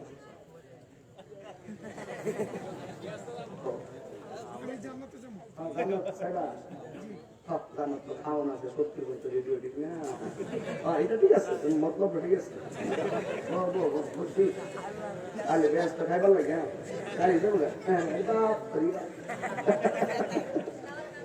আমার নবী জিবরাইলের কয়, ইয়া জিবরাইল হাল্লাকা মিন হাযাতিন ইলা রাব্বিকা, আমি যাইতেছি আল্লাহর দিদারে। তোমার কিছু চাওয়ার আসেনি? জিবরাইল সাল্লাম বলেন, ইয়া রাসূলুল্লাহ সাল্লাল্লাহু আন আবসুতা জানাহি আলা সিরাতিল উম্মাতিকা। ইয়া রাসূলুল্লাহ, আমি কিছু চাই না, আমি শুধু চাই আমার শরীরশত ডানা পুল ছেলেদের উপরে বিছাইতে পারবো কিনা, শুধু এই পারমিশনটা নিয়ে আসবেন। নবী জিজ্ঞেস করে, ইয়া জিবরাইল, তুমি কিছু চাইলে না, তুমি কেন তোমার ডানাগুলো যা ওই পুল ছেলেদের উপরে বিছাইতে চাইলে, তার কারণটা কি? জিবরাইল বলেন, ইয়া রাসূলুল্লাহ, আপনি উম্মতের জন্য কাঁদতে কাঁদতে এত চোখের পানি ফেলেছেন, আমার মতো এত পানি কেউ দেখে নাই। আমি আমার ডানাগুলো পুল ছেলেদের উপরে বিছাইতে চাই একমাত্র আপনার উম্মতের জন্য। নারে তাকবীর, নারে রিসালাত, পবিত্র ঈদে মেরাজুন নবী, আল্লামা পীর মুফতি গিয়াসউদ্দিন আত-তাইরি সাহেব। কষ্ট হচ্ছে আপনাদের, বুঝতে অসুবিধা হচ্ছে? এবার জিবরাইল বলি, ইয়া রাসূলুল্লাহ, আমি আমার পাখাগুলো জান্নাতের উপরে বিছাইতে চাই একমাত্র আপনার উম্মতের জন্য। জোরে বলুন সুবহানাল্লাহ, আরো জোরে বলুন সুবহানাল্লাহ বলুন। এবার আমার নবী রওনা দিবে, নবীকে নেওয়ার জন্য রফ রফ নামলো। নবী রফ রফের মধ্যে উঠে ৭০,০০০ নূরের পর্দা অতিক্রম করবেন। জোরে বলুন কয় হাজার? ৭০,০০০ নূরের পর্দা অতিক্রম করলেন। কিন্তু ৭০,০০০ নূরের পর্দার দূরত্ব কত জানেন? একটা পর্দা থেকে আরেকটা পর্দার দূরত্ব হলো ৫০০ বছরের রাস্তা। সুবহানাল্লাহ কালকে কোন, দুদিন পরে কোন, বাসার গ্যারান্টি আছে? যা কইছেন জোরে কোন সুবহানাল্লাহ। এবার আমার নবী ৭০,০০০ নূরের পর্দার জায়গা যাওয়ার পরে হঠাৎ করে নবী শুনতেছে আবু বকরের কণ্ঠ শোনা যায়। জান্নাতে গিয়া শুনলো বেলালের ভাইয়ের আওয়াজ। আর ওই জায়গায় জিবরাইল যাইতে পারে না, ওই জায়গায় গিয়া শুনতেছেন ৭০,০০০ নূরের পর্দার ওই পারে হযরতে আবু বকরের কণ্ঠ শোনা যায়। কি বলতেছে? ওই কিফ ইয়া মুহাম্মদ ইন্না রাব্বাকা ইউসাল্লি, ও নবী আপনি একটু থামুন, আপনার রব আপনার প্রশংসা করতেছে। বাপ রে বাপ, বাপ রে বাপ, মেরাজ এত বড় ঘটনা। সুবহানাল্লাহ বলেন না? আবু বকর হইল দুনিয়ায়, তার কণ্ঠের আওয়াজ শোনা যায় যেখানে জিবরাইল যাইতে পারে না ওই জায়গায়। আসলে আবু বকর ওখানে গেল কেমনে, এটার উত্তর আবার সকালে ফেসলাম। তবে আমি ভাঙ্গে দিয়ে যাই, ওই জায়গায় আসলে আবু বকর যাই নাই, ওখানে একটা ফেরেশতা ছিল। ওই ফেরেশতাটা হলো নবীর জন্য। নবী যদি হঠাৎ করে অপরিচিত কণ্ঠ শুনে, নবী একটু বিচলিত হতে পারেন। আল্লাহ তো নবীর সন্তুষ্টি কামনা করে, এই জন্য ওই ফেরেশতার কণ্ঠটাকে আবু বকরের কণ্ঠ দিয়ে নকল করাইছে। এর দ্বারা প্রমাণ হয়ে গেল সিদ্দিকে আকবরকে শুধুমাত্র আমার নবী ভালোবাসে না, আমার আল্লাহও ভালোবাসে। জোরে বলেন না ঠিক কিনা বলেন? এবার আমার সঙ্গে একটা গজল গাইবেন, পারবেননি?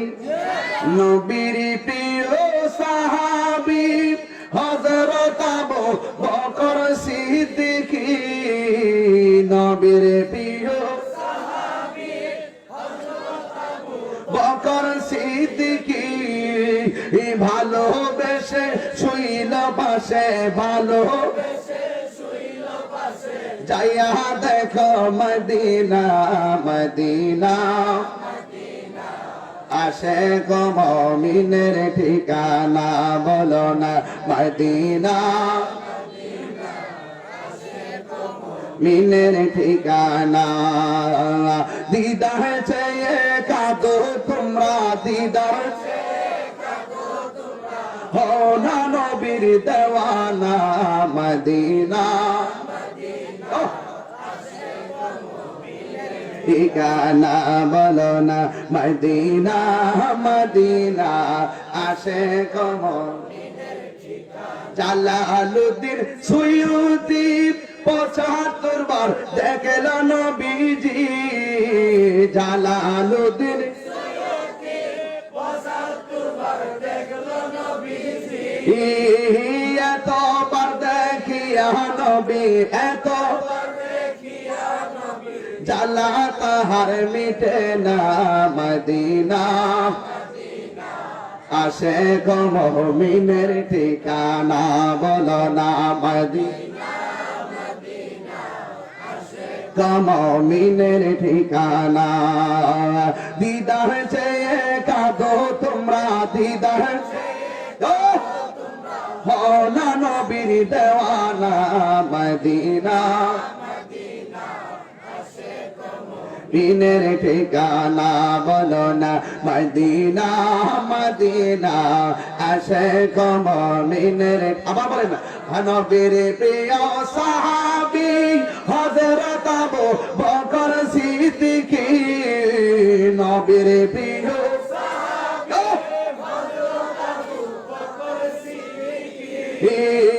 ভালোবেসে শুইল পাশে ভালো যাইয়া দেখো মদিনা মদিনা মদিনা আশিক মুমিনের ঠিকানা বলো না মদিনা মদিনা দিনের ঠিকানা একটা জবান বন্ধ রাখবেন না চিৎকার মেরে বলুন সুবহানাল্লাহ ও বন্ধুরি ও রানীখারের বন্ধুরা গুলখারের বাবারা নুরপুরের বাবারা আখাউড়া বাটা মাথা তন্তরের বন্ধু ওদানিসারের বন্ধু আরো যত গ্রাম আছে সব বন্ধুরা কি বলবো একটা কথাই শুধুমাত্র কল্যাণপুর আসেনি কি করে আদিলপুর বেড়া আদিলপুর আমি বহুত বছর আগে আইছি না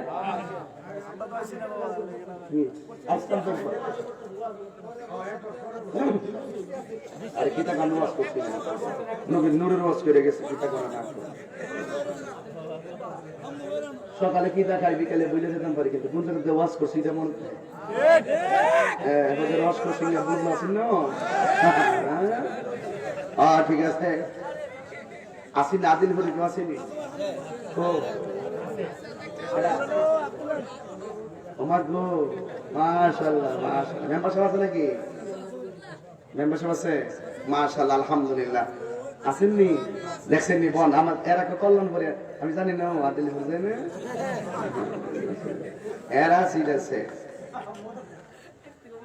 একটা তো মধু নিজে বানাইলা বলতা বাজান আপনাদেরকে আমার প্রতি বেজার হইতেছে না আজকে আমি এখন মাঝে মাঝে খুশি কি লেগে জানেননি আমার নবী আমার আল্লাহর দিদারে যাইতেছে এটা বেজারের খবর না এটা আনন্দের খবর কথা গান ঠিক কিনা আর গান ঠিক কিনা আমরা বড় ভাগ্যবান মোদের রাসূল আল্লাহর মেহমান আমরা বড় ভাগ্যবান মোদের রাসূল কার মেহমান কার মেহমান আল্লাহ বলে দুষ্ট আমার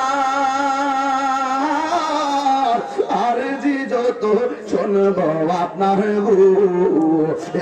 চাইবেন তা পাইবেন যা চাইবেন তা পাইবেন কোন নাগয়কমান মুদের রাসূল আল্লাহর মেহমান বলো আমরা বড় ভাগ্যবান একটা জবান বন্ধ রাখবেন না নবী আমার 70,000 নূরের পর্দা পাড়ি দেওয়ার পরে আল্লাহ ডাক আল্লাহ আকবার জোরে হবে আল্লাহ ডাক দিয়া বলে বন্ধু গো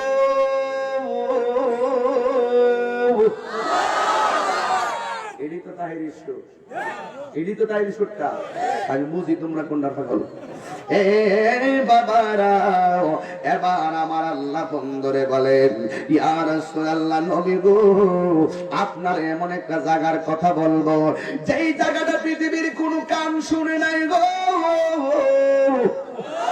সেই জায়গাটা পৃথিবীর কোনো চোখ দেখে নাই ইয়া রাসূলুল্লাহ নবী গো এমন একটা সুন্দর জায়গা আপনার সামনে স্বরূপ উন্মোচন করলাম যেমন আমি মাহফিলে সেই স্টেজে যখন দেখছি মুরব্বীরা বসা আমি ওই কোণা থেকে বলছি মাশাআল্লাহ স্টেজটা বড় সুন্দর লাগতেছে মানে আজকে আমি যখন ওখান থেকে তাকাইছি প্রথম গ্যালারিতে মুরব্বীরা বসা বড় আনন্দ পাইছি এখন আমি আনন্দ পাইছি স্টেজটা দেখার পরে আমার নবী মেরাজে যাবে এমন সুন্দর একটা জায়গা নবীর আল্লাহ দেখাইছে আমার নবী খুশি হইতে পারে নাই আমার নবী শুধুমাত্র চোখের পানি ফেলাইয়া কান্না শুরু করে দিল আল্লাহ ডাক দিয়া বলে ইয়া রাসূলুল্লাহ নবী গো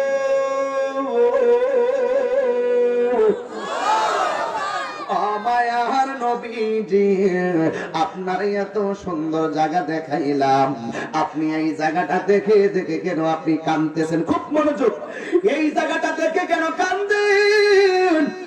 আমার নবী আপনার নবী রাহমাতুল লিল আলামিন বলেন, ও আমার আল্লাহ, এত সুন্দর জায়গা তুমি আমার দেখাইছো, এই জায়গায় এসে আমি কান্দি একটা মাত্র কারণে। কই কেন? ডাক দিয়া দি আল্লাহ গো, এত সুন্দর জায়গা যদি আমি দেখেছি, কিন্তু আমার গুনাহগার উম্মত এত সুন্দর জায়গা দেখি নাই। আমার নবী কেমন নবী? দুঃখের বেলাও নবী উম্মত বলে না, সুখের বেলায় উম্মত বলে না। ইন টাইমে আমার নবী উম্মতের বলে নাই। নবীকে সান্ত্বনা দেওয়ার জন্য আর একটা সুন্দর জায়গায় নিলেন, সেখানেও নবী উম্মতের জন্য কেঁদেছেন। আর একটা সুন্দর জায়গা নিলেন, সেখানেও নবী উম্মতের জন্য কেঁদেছেন। একটা নয়, দুইটা নয়, 17টা জায়গায় নবীর গুইরা দেখাইছে। আমার নবী শুধুমাত্র উম্মতের জন্য কান্দে। আল্লাহ ডাক দিয়ে বলে, বন্ধু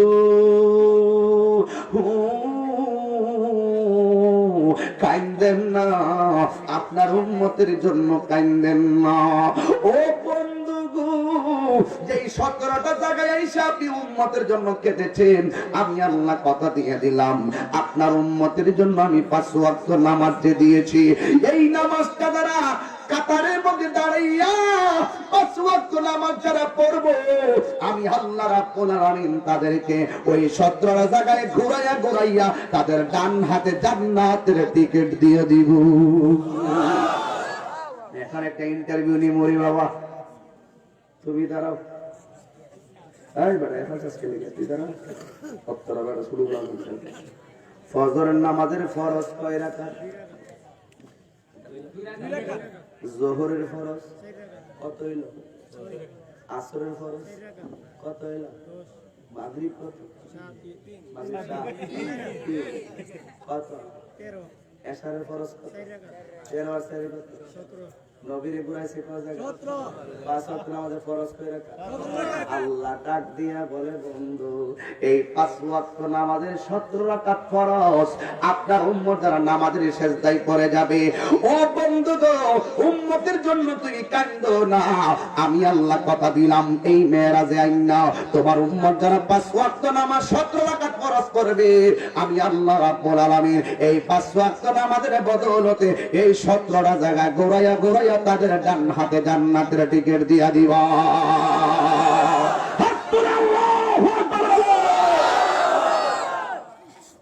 এই নামাজ আমরা চাই কি চাই না? আমার নবী বলে আমি একটু সামনে তাকাইছি, তাকাইয়া দেখলাম একদল মহিলা। এই মাহফিল আজকে মহিলা আছে না নাই?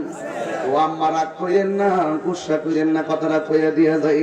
আমার নবী বলেন, আমি মেরাজের মধ্যে গিয়ে দেখেছি কিছু কিছু মহিলাদের পা গোলা গাছের মধ্যে বান্দা, মাথার চুলগুলা নিচে ঝুলাইয়া, ওই চুলের নিচে আমার আল্লাহ আগুন ধরাইয়া দিছে। আগুন জ্বলতেছে আর মাথার চুলগুলা পড়তেছে, পড়তে পড়তে মাথার খুলিটা পুইরা পুইরা খুইল্লা গেছে। এবার মাথার মগজ গুলা পড়তেছে আর সে কাঁদতেছে, কিন্তু তার মরণ নাই। এই আযাবের পর শুধু আযাব। ওই খুলিটা খুলে গিয়ে তার মগজ গুলা পড়তে পড়তে আলকাত্রার মতন মাথা থেকে নিচে পড়তেছে আর সে কান্নাকাটি করে। নবী আমার উম্মতের দরদি ডাক দিয়া বলে, আল্লাহ গো,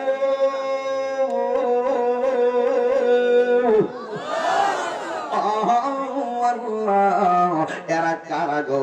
এই মহিলাদের পা গুলা কেন গাছের উপরে বাইন্দা রাখলেন আর মাথার চুলগুলা কেন নিচে ঝোলাইয়া রাখলেন? আল্লাহ ডাক দিয়া কই, বন্ধু গো, বন্ধু এরা কারা জানেননি? এরা অন্য কেউ না, এরা হলো দুনিয়ার বেপরদা নারী। এই জন্য আমার আম্মা গো, মেরাজের ঘটনা শুধু ঘটনা না, মেরাজ মানে হলো চেতনা। আমার নবী বলেন, আমি মেরাজে গিয়া জাহান্নামটা দেখলাম। আমি জাহান্নামে যাইয়া দেখি পুরুষের চাইতে বেশিরভাগ মহিলা হলো জাহান্নাম। আমি দেখলাম বেশিরভাগ মহিলারা জাহান্নামী। এবার নবী ডাক দিয়া কয়, ও নারী সমাজ, তোমরা বেশি বেশি করে দান সদকা করো, বেশি বেশি করে দান খয়রাত করো। আমার নবী বলে, আমি শুধু মহিলা দেখলাম জাহান্নামে। এ আমার এখনো সময় আছে তুমি পর্দা করো, এখনো সময় আছে তুমি 5 ওয়াক্ত নামাজ পড়ো। তুমি মা যদি সঠিক হয়ে যাও তোমার সন্তানটা আল্লাহর ওলি হয়ে যাবে। কথা কোন ঠিক কিনা বলেন? মা যদি সঠিক হয়, মায়ের পেট থেকে সন্তান বের হলে এই সন্তানটা কিন্তু আল্লাহওয়ালা হয়। যদি মা সন্তান নিয়া কোরআন পেটের মধ্যে সন্তান নিয়া মা যদি কোরআন তেলাওয়াত করে ওই সন্তানটা আল্লাহওয়ালা হয়। সন্তান পেটের মধ্যে নিয়া মা যদি খারাপ কথা বলে এই প্রভাবটা সন্তানের উপরে পড়ে যায় গো মা। এই জন্য ছোটবেলায় সন্তান কিছু করার নাই, কিন্তু সন্তানটা পরিপূর্ণ হওয়ার আগ পর্যন্ত তুমি মায়ের একটা দায়িত্ব আছে, কারণ মা হলো সন্তানের জন্য প্রাথমিক পাঠশালা। কথা বলেন ঠিক কিনা? আজকে দেখা যায় কি ব্রাহ্মণবাড়িয়া মিশন বলেন, ব্রাহ্মণবাড়ির অন্যান্য হসপিটাল বলেন, শুধুমাত্র সিজার বাইরে গেছে, কিন্তু করোনার মধ্যে সিজার হয়েছে না। শত শত হাজার হাজার ডেলিভারি হয়েছে, সিজার লাগে নাই। এইগুলা ডাইরেক্ট যায় যে অনর্থক এইভাবে যায় ফেট কাটে 83% ফেট কাটটা বাচ্চা এক রুমো আর তাই আর রুমো। এরপরে মাঝখানে রুমের ভিতরে বাড়ির থেকে খবর পাইছে সন্তান ছেলে হয়েছে, ফুল লইয়া মিষ্টি লইয়া ঢুকছে, মাঝখানে রুমে ধুমধাক্কা চলতেছে, আর মা ফিরে গেছে একরকম, সন্তান ফিরেছে তুলাদার কাছে ভালো রাখছে, আর নাস্তা লইয়া লইয়া আল্লাহ আল্লাহ করছে, ফিটার মিটার খাওয়াইতেছে, বংশন করতেছে। কিন্তু বিষয়টা এরকম না, বাচ্চার অধিকার ছিল আমি জন্মগ্রহণ করার পরে আমার ডান কানে আজান দিবে। জন্মের পরে কানে আজান কি দেয়নি, তুমি মাওলানা ছাড়া হওনি। হুজুরের বিরুদ্ধে কথা গনা খেলা হবে না, হুজুরের লগে খেলে বাচ্চা লাস্টে দাওয়াত করবো, কথা ঠিক না বেটি? জন্মের পরে কানে আজান কি দেয়নি, তুমি মাওলানা ছাড়া হওনি। মরণের পরে জানাজা পড়াবে, মরণের পরে জানাজা পড়াবে, তখন কোথায় পালিয়ে যাবি বিপ্লবী? বিপ্লবী বিদ্রোহী মৌলবাদী কেন জঙ্গিবাদী? ঠিক কিনা বলে? এই গজলগুলো কবির হুজুর রাখা, কিন্তু কথা একটাই, আলেম যেই লেভেলে হোক না কেন আলেমদেরকে সম্মান দিয়ে কথা বলতে হবে। কথা কোন ঠিক কিনা বলেন? ঠিক কিনা বলেন? জন্মের পরে আজান দিতে হবে, কিন্তু সাধারণ পাবলিক যেন আলেম আমাদের সাথে খারাপ ব্যবহার না করে। বাবা, একটা ফতোয়া দরকার, আলেম দরকার, একটা জানাজা দরকার, আলেম দরকার, একটা জিয়ারত করবেন, আলেম দরকার। কথা কোন ঠিক না বেঠিক? কিন্তু অন্যান্য উলামায়ে কেরামদের সাথে আমাদের একটা দ্বন্দ্ব আছে, এটা এলেমানা দ্বন্দ্ব। এলেম নিয়ে যখন দ্বন্দ্ব হয়, ইখতিলাফুল উলামায়ে রাহমাতুন, আলেম আলেম যখন দ্বন্দ্ব হয় এটা রহমত হয়, কারণ দুইটা দ্বন্দ্বের দ্বারা একটা সমাধান হয়। কথা কোন ঠিক না বেঠিক? এটা দেখেন না, আমার বিরুদ্ধে ফেসবুকে লেখালেখি হচ্ছে, একটা শানকে কেন্দ্র করে বিভিন্ন ধরনের ফতোয়া দিতেছে। কেউ বলতেছে আমি মুশরিক, কেউ বলতেছে আমি কাফের, কেউ বলতেছে আমি বেঈমান, কেউ বলতেছে সে মুরতাদ, কেউ বলতেছে আমি ভণ্ড, কেউ বলতেছে আমি তওবা করার জন্য। আরে ভাই, তুমি যেই দৃষ্টিতে আমাকে ফতোয়া দিচ্ছ, এমনও তো হতে পারে সেই দৃষ্টিগুলোর সাথে আমার কথার মিল নাও থাকতে পারে। আমি গিয়েছিলাম যা, এটা নিয়ে তোমাদের এত চলকানি শুরু হয়ে গেল। আমি সম্মান দিয়ে বলি, বলুন তো এই ধন ভান্ডারের মালিক কে? নবীরে দান করছেনি? বুখারী শরীফে আসেনি? তো নবীরে দান করছে, আল্লাহর ধন, আল্লাহর যা খুশি তা নবীরে দান করছে। এতে কি আল্লাহ খালি হয়েছে? অনেক লোক ওয়াজ এসে পেতেছে, আমি যে কইছি আল্লাহর তো নবীকে দিয়া আল্লাহ গেলেন গায়েব হইয়া। হ্যাঁ, কারণ এই আল্লাহ গায়েব, আমি কইছি আল্লাহ গেছে গায়েব হইয়া, আর এরা ব্যাখ্যা করে ওয়াজ এসে আমি বলে কইছি আল্লাহ গেছে খালি হইয়া। পাবলিকলে বুঝা আর কি, গায়েব মানে কি খালি হয়ে যাওয়া? আবার আজকে একটা মুরব্বী, একদম মুরব্বী জামাতের মুরব্বী হুজুর, উনি আজকে শুনলেন নবাব পেয়ে গেলাম এমনি বই দেখে আর কইতাছে আল্লাহর ধন রাসূলকে দিয়া গেলেন আল্লাহ ফকির হয়ে। আমি বলি এটা বুঝছি, একটা দায়িত্বশীল ব্যক্তি যদি প্রতিবাদ করে হুবহু যেইভাবে বলছি আর যেটা এইভাবে উপস্থাপন করেই মামলা করতে হবে। তুমি তো উল্টায় মামলা কর, আমি বলছি গায়েব হইয়া, তুমি বলছো খালি হইয়া, বলছো ফকির হয়ে গেছে আল্লাহ। এই কথা যারা বলছে বরং তাদেরকে তওবা করতে হবে, ঠিক কি না? আমি আল্লাহ কাছে গায়েব হইয়া, হ্যাঁ আমি যেটা বলছি এটার পক্ষে আমি দলিল দিতে পারবো, আমি এটা দলিল দিতে পারবো। এই জন্য আমি এখনো বলি আল্লাহ ধনভাণ্ডারের মালিক কোরআনের আয়াত দ্বারা প্রমাণিত। এটা আপনার মানেননি? আল্লাহ নবীরে ধনভাণ্ডার সমূহের চাবি দিয়েছেন, এটা বুখারী শরীফের হাদিস দ্বারা প্রমাণিত। এটা মানেননি? আচ্ছা, নবীর ধন খাজারে দিতে বলছিলাম, কিন্তু খাজা বাবা হলো অসংখ্য কামেল এবং ওলিদের মধ্যে নিয়ামতপ্রাপ্ত ব্যক্তিদের মধ্যে একজন ব্যক্তি। হয়তো খাজা বাবার মাহফিল, এই জন্য খাজার নামটা ব্যবহার করছে। অর্থাৎ নবীর ধন খাজারে দিছে। নবী বলেন ইন্নামা আনা কাসিম ওয়াল্লাহু ইউতি, আল্লাহ আমারে দেয়, আমি নবী বন্টন করি। সেটা ধন হোক আর এলেম হোক, নবী দেওয়ার ক্ষমতা আছে না নাই? তো এটা মানে আচ্ছা, কেউ ফিরে না খালি হাতে খাজা বাবার দরবার। ওরা অপব্যাখ্যা করে এইভাবে, আল্লাহর ধন নবীর দিয়া, আল্লাহ গেছে খালি হইয়া, নবীর ধন খাজারে দিয়া, খাজা আছে আজকে, এখন নবীকে দেওয়ার ক্ষমতা নাই, আল্লাহ দেওয়ার ক্ষমতা নাই, যা চাও আর খাজার কাছে চাও, আমি বলে এটা বলেছি। আচ্ছা, কোন যে লোকটা 17 বছর ধরে শিরক আর বেদাতের কুফরের বিরুদ্ধে ওয়াজ করে, এই ব্যক্তির আকীদা কি একটা গজলের উপরে? 36 বছর আগে গান লেখছে শিল্পী, 36 বছর আগে কবিতা লেখছে, আমি গাইছি। তো 36 বছর ধরে এই গানটা সমস্ত শিল্পীরা গাইতেছে, কাহারও বিরুদ্ধে কোন ধরনের ফতোয়া দেয় নাই। ফতোয়া কি খালি আমার বিরুদ্ধে? আমার দরবারে দরবারে লেখছে তারে, তুমি এটা দিয়ে কি বুঝাইছো ব্যাখ্যা করো। সে যদি বুঝা যে আল্লাহর নবীর দিয়ে আল্লাহ খালি হয়ে গেছে, তাহলে মুসলিম, সে কুফরি করবে। আর আমার কাছে আইলে আমি তো নবীর ধন, আল্লাহর ধন নবীরে দিয়া, মানে হলো আল্লাহ সব ধনভাণ্ডারের মালিক, নবীর ধনভাণ্ডার থেকে ধনভাণ্ডারের চাবি দিচ্ছে, নবী তার মাহবুব বান্দাদের মধ্যে বিতরণ করে। আল্লাহর ধন সমূহের দলিল দিব, নবী যে আবার আল্লাহর ধন সমূহ পাইছে এটার দলিল দিব, নবী যে আবার তার প্রেমিক দিকে বন্টন করে দিতে পারে, সেটা এলেম হোক আর ধন সম্পদ হোক, যদি হোক, আমি সেটার দলিল দিব।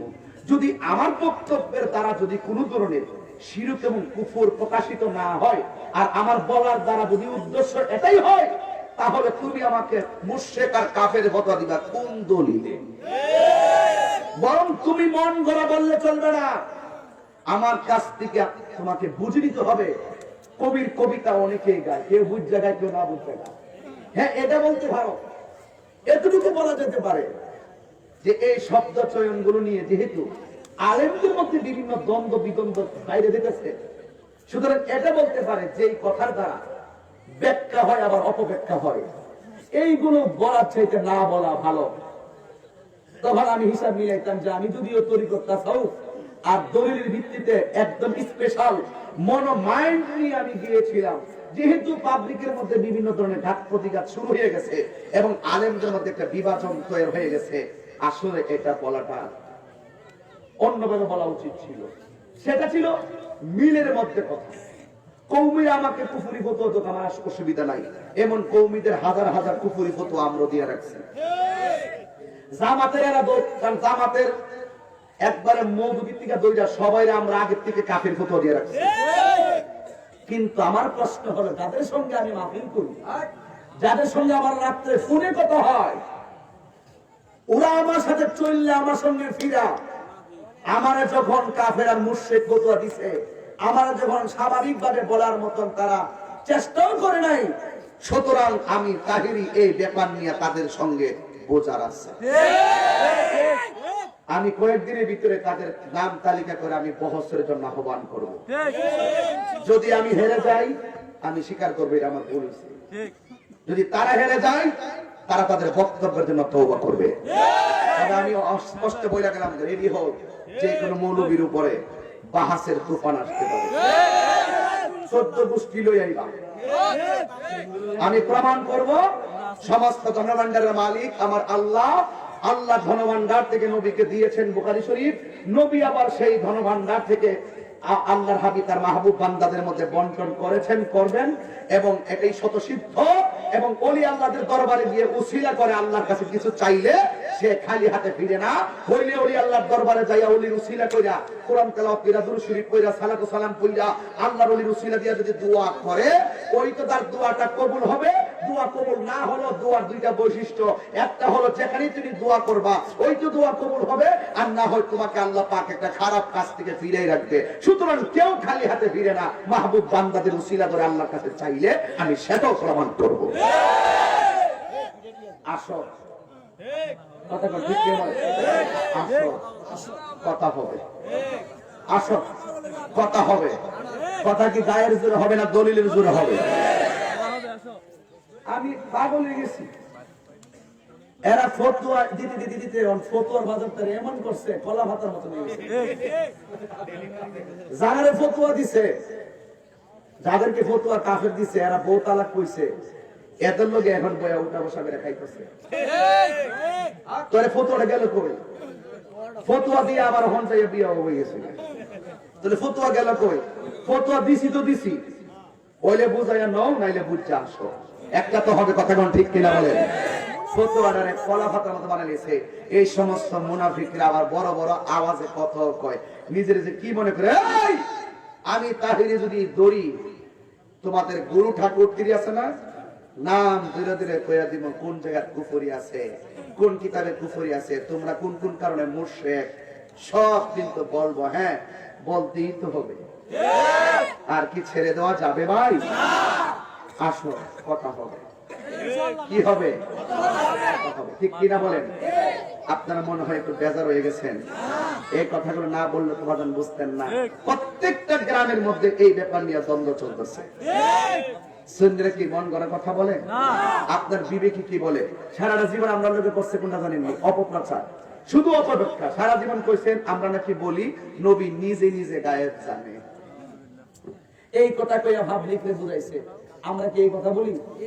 আমরা বলি আল্লাহ প্রদত্ত ক্ষমতা বলে নবী গায়েবের জ্ঞান জানতেন, এটি আমাদের সুন্নি আকীদা। আমরা এটাও বলি আল্লাহ প্রদত্ত ক্ষমতা বলে নবী আল্লাহ পাকের ধন ভান্ডারের চাবি পেয়েছেন।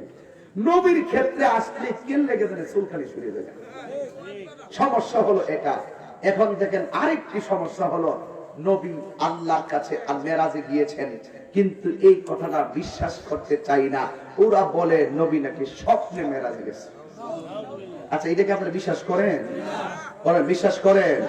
তবে একটা কথা বলি বাবা, আমার বিদায় বেলার কথাটা হলো ওইটাই, যে আমার না কথা বলছিলাম, আল্লাহর ওলিরা উসিলা কইরা আল্লাহর কাছে চাওয়া যায় আছে। তো এই সহজ কথাটা যারা বুঝে না, এদের সাথে কথা আছে না। অপপ্রচার করবা কই দিন? অপপ্রচার করবা 3 দিন, আর জবাব হবে 3 বছর। আসো, অসুবিধা নাই, আমাদের জন্য ভালো হইছে, আসল নকল পরিচয় হইছে। আমার বাইরে ভাই, যদি আমার এই শানটা যদি আলোচনা নাই তো তাইলে আমি আপন পর চিনলাম নই।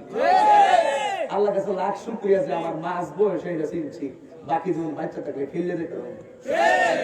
আমি চিনছি, আমার কইতাছে এমন জায়গায় ঢুকতে পারতাম না, এমন জায়গায় যাইতাম পারতাম না, এমন জায়গায় ঢুকলে বয়কট করে দিবে, বয়কট করে দিবে। আমি তাহিরে যদি আজকে বলি, আজকে যদি বলি যে এমক লোককে প্রত্যাহার কর, তোমার মুষ্টিময় কয়েকটা খুনা ছাড়া ঢোকার ক্ষমতা তোমার নাই। ঢোকার ক্ষমতা নাই, ঠিক কিনা বলেন? কথা বলেন না? তা আমরা বলি না তাই মানে আমরা দুর্বল না, কথা বল ঠিক নিও। তবে আমার নবীর মেরাজ থেকে কয় ওয়াক্ত নামাজ আনছে? কথা কয় না। 5 ওয়াক্ত নামাজ কি আমরা দরকার আছে? আমার নবী যে মেরাজ থেকে আসতেন, মহিলাদের যে শাস্তি হচ্ছে, আজকের ওয়াজ থেকে মা বোনদেরকে বলতে চাই, আপনারা বলুন পর্দার দরকার আছে না নাই? আরো যেরকম দরকার আছে না নাই? যদি থাকে মহিলাদের ওয়াজ হবে পরে। আপনারা অভিভাবক যারা, আপনারা তো দায়িত্বশীল হতে হবে, আপনার একটা দায়িত্বশীল হতে হবে। স্বামী যারা স্ত্রীর প্রতি দায়িত্বশীল, বাবা যারা মেয়ের প্রতি দায়িত্বশীল, ভাই যারা বোনের প্রতি দায়িত্বশীল, এই দায়িত্বশীল মানুষরা যখন দায়িত্ব নিয়ে ঘরের ভিতরে শাসন চালাবে, আমি নিশ্চিত প্রত্যেকটা ঘরের মধ্যে আল্লাহ পাকের রহমত বর্ষিত হবে। ঠিক কিনা বলেন বাবা? আরো জোরে বলেন ঠিক কিনা? আমার নবী আপনার নবী বলেন, আমি মেরাজে গিয়েছি, আমি আল্লাহ পাকের অসংখ্য কুদরত আমি দেখেছি। রাসূল দুনিয়াতে আসার পরে নবীজির কপাল মুবারক থেকে একটা ঘামের ফোঁটা পড়ছে। জোরে সুবহানাল্লাহ। কিসের ফোঁটা পড়ছে? আল্লাহ ডাক দিয়ে কই, বন্ধু আপনার এই ঘাম মুবারকের ফোঁটা থেকে আমি আল্লাহ একটা গাছ বানাবো, এই গাছটাই হলো এই গোলাপ গাছ। এই যে গোলাপ ফুল নবীর পসিনা মুবারকের ফোঁটা থেকে, মেরাজ থেকে আসার পরে নবীর পসিনা মুবারকের ফোঁটা থেকে এই গোলাপ গাছটা আল্লাহ পাক বানাইছে। এই জন্য গোলাপ ফুলটা একটা ফুল কষ্ট করে একটা ফুল, এই গোলাপ ফুলটা একটু কষ্ট করে একটা কথা বলি, এই যে একটা গোলাপ ফুল আমি একটা কবিরাজি শিখাই দিয়া যাই, কে হালাক না ভাই। এই যে গোলাপ ফুলটা এইভাবে পাপড়ি গোলাপ ফুলবেন, খুললা খুললা খুললা খুললা খুললা খুললা পানির মধ্যে মিশাই রাখবেন। পানির মধ্যে মিশাইয়া অনেকে দেখবেন চোখের পাওয়ারটা একটু ঝাপসা ঝাপসা মনে হয়, অনেকের চোখের উঠে অথবা চোখের মধ্যে ব্যথা করে অথবা একটু কম দেখে বিভিন্ন লাল হয়। আমি একটা জিনিস পরীক্ষা করবেন, এই গোলাপ ফুলটা পানির মধ্যে ভিজাইয়া এই গোলাপ ফুলের পানিটা চোখের মধ্যে ছিটা দিবেন। নবী পাকের পসিনা মুবারকের বরকতে এই গোলাপ ফুলের পানির উছিলে আপনার চোখের যন্ত্রণা ভালো হয়ে যাবে। কি বেশি কিছু লাগবে? একদম ডাইরেক্ট পরীক্ষা। রাগ করিয়েন না কথাগুলো। আমি একবার বলছি, আমি মূল কিছু কথা বলবো। নবী আসার পরে আবু জাহিল্লার লগে নবী কইলেন, দেখেন কইয়া কইছে আমি তো মেরাজ পেয়েছি। আবু বকর আরে আবু জাহেল তো এটা কি থাকো, আবু লাহেব বাকে করে ওইতেও পারে, কারণ জীবনে শুনছি না তিনার কোন ধরনের যারে আকাশের মেঘমালা ছায়া দে আর যারে গাছগুলা ঝুঁকে গিয়ে সালাম দে উনি যাইতেও পারে। আবু জাহিল আবু লাহেব ডাক দেখে, তুই কেমনে বিশ্বাস করস যে এত উপরে নবী গেছে গা? তোর একটা হাওয়াল গিয়ে একটা হাওয়াল গিয়ে দিছে, তো আরেকটা হাওয়াল গিয়ে তো এটা তো পারি না, তো যে দুইটা হাওয়াল দিতে পারস না, হেত আবার বিনা বাহনে কেমনে রে গেছে, তুই কি তারে করছিস আবু লাহাব? এই কথা বলার পরে আবু লাহাব বা কখনো তো হেদায়েত থাকতিব, আপনি সুন্দর ওয়াজ করলে কি দিব, নসিবে যদি না থাকে কথা কোন ঠিক না বেটি? এবার আবু লাহাব ভাই হেইতে ঘুরে গেল গা। অন আবু লাহাব যখন ঘুরে গেছে গা, আবু জাহিল্লা তো তাইলে গোপনে একটা কাম করতে বল কি, নবী যেহেতু আবু বকরের বিশ্বাস করে, নবী আবু বকরের কাছে যাওয়ার আগে আবু বকরের একটু ঘুরাইলাই। এবার আবু বকর যায় কি আবু বকর শুনছুনি কিতা তুমি যার লোকে গরু এত বলে ওই আসমান ভারী দিয়ে আল্লাহ মকানো গিয়ে আল্লাহর দিকে উঠছে, একবারে বাইতুল মুকাদ্দাস বলে গেছে যায় বলে সব দিকে টিকা আয়া পড়ছে। কোন দিক কথাটা কি থাকো, এটা কি সম্ভব? কই বাইতুল মুকাদ্দাস 1000 কিলোমিটার দূরে, কই আসমান 7 আসমান, কই সিদরাতুল মুনতাহা, কই আবার আল্লাহর দিদা, এটা কি কোনো কথা হইলো? আবু বকর ডাক দিয়ে কয়, এই কথাটা কেডা কইছে? ও নবী কইছে, আল্লাহর দেখছে গেছে। এই কথা কি নবী কইছে? তুমি কি নিজের কানে শুনছো? শুনছি। কি কইছে? ও বাইতুল মুকাদ্দাস গেছে, আসমান গেছে, লামকান গিয়া বলে ঘুরাই করছে। বুঝলাম না কিছু, কেমনে একদিন এটা সম্ভব, এটা কি হইলো? এই কথাটা কি নবী কইছে? তো নবী কইছে, কইছে। তখন আবু বকর ডাক দিয়ে আবু জাহেল, ও আবু লাহাব একটা কাজ করো, কোন দলিল লাগতো না, আমি বিনা দলিলে বিশ্বাস করলাম। আরো বড় করে গান সুবহানাল্লাহ। আরে ইমানদাররা এত দলিল খোঁজে না, বেঈমানরাই দলিল তালাশ করে, শয়তান দলিল বেশি তালাশ করে। কথা কোন ঠিক কিনা বলেন? তোমরা দলিল খোঁজো। আমার নবী আবু বকর বলে, আবু বকর আমি তো আল্লাহর দরবারে গিয়েছিলাম, 7 আসমান পাড়ি দিয়ে গিয়ে আসছি। আবু বকর ডাক দিয়ে, ইয়া রাসূলুল্লাহ আমি বিশ্বাস করেছি। কেউ তো বিশ্বাস করে না, তুমি বিশ্বাস করেছো? ইয়া রাসূলুল্লাহ নবী গো কেমনে বিশ্বাস করব না, এতদিন যে আপনার সঙ্গে চলেছি, জীবনে তো কোনোদিন একটা মিথ্যা বলতেও আমি আবু বকর শুনি না। আল্লাহু আকবার। আমার নবী ডাক দিয়া বলে, আবু বকর, আবু বকর আজকে থেকে তোমার নাম আবু বকর না, আমি নবী তোমার নামের পিছনে সিদ্দিক উপাধি দিয়ে দিলাম। এদিন থেকে আবু বকর সিদ্দিক উপাধি পেয়েছেন। জোরে মারহাবা। তো এই জন্য সিদ্দিক আকবর রওজা আমার নবীর পাশে হয়েছে, এটা কি টাকার জোরে নাকি ভালোবাসার জোরে? তাইলে ওই ভালোবাসা দিয়ে রানীঘাট থেকে নবী দেখার সুযোগ আছে না নাই? আরো দরকার আছে না নাই? তাহলে এই ভালোবাসাই আমরা দিতে চাই নবীর জন্য। নবী মেরাজ থেকে এসেছেন, সব সত্য নবী পাকের সামনে আল্লাহ পাক সব বাসায় দিয়েছেন। নবী আঙ্গুল ধরে ধরে বলে দিয়েছেন বাইতুল মুকাদ্দাসের দরজা জানালা কয়টি। এই জন্য যারা বিনা দলিলেই বিশ্বাস করে আমার নবী মেরাজ সশরীরে গিয়েছেন, আমরা সুন্নিরা দলিলও আছে, মহব্বতও আছে। যাদের মহব্বত নাই তারা কখনো ঈমানের স্বাদ পাবে না। এই জন্য যুবক ভাইয়ের আমার, নবীর মেরাজ স্বপ্ন যুগে নয়, নবীর মেরাজ বাস্তবে হয়েছে। মেরাজ থেকে রাসূল 5 ওয়াক্ত নামাজ এনেছে।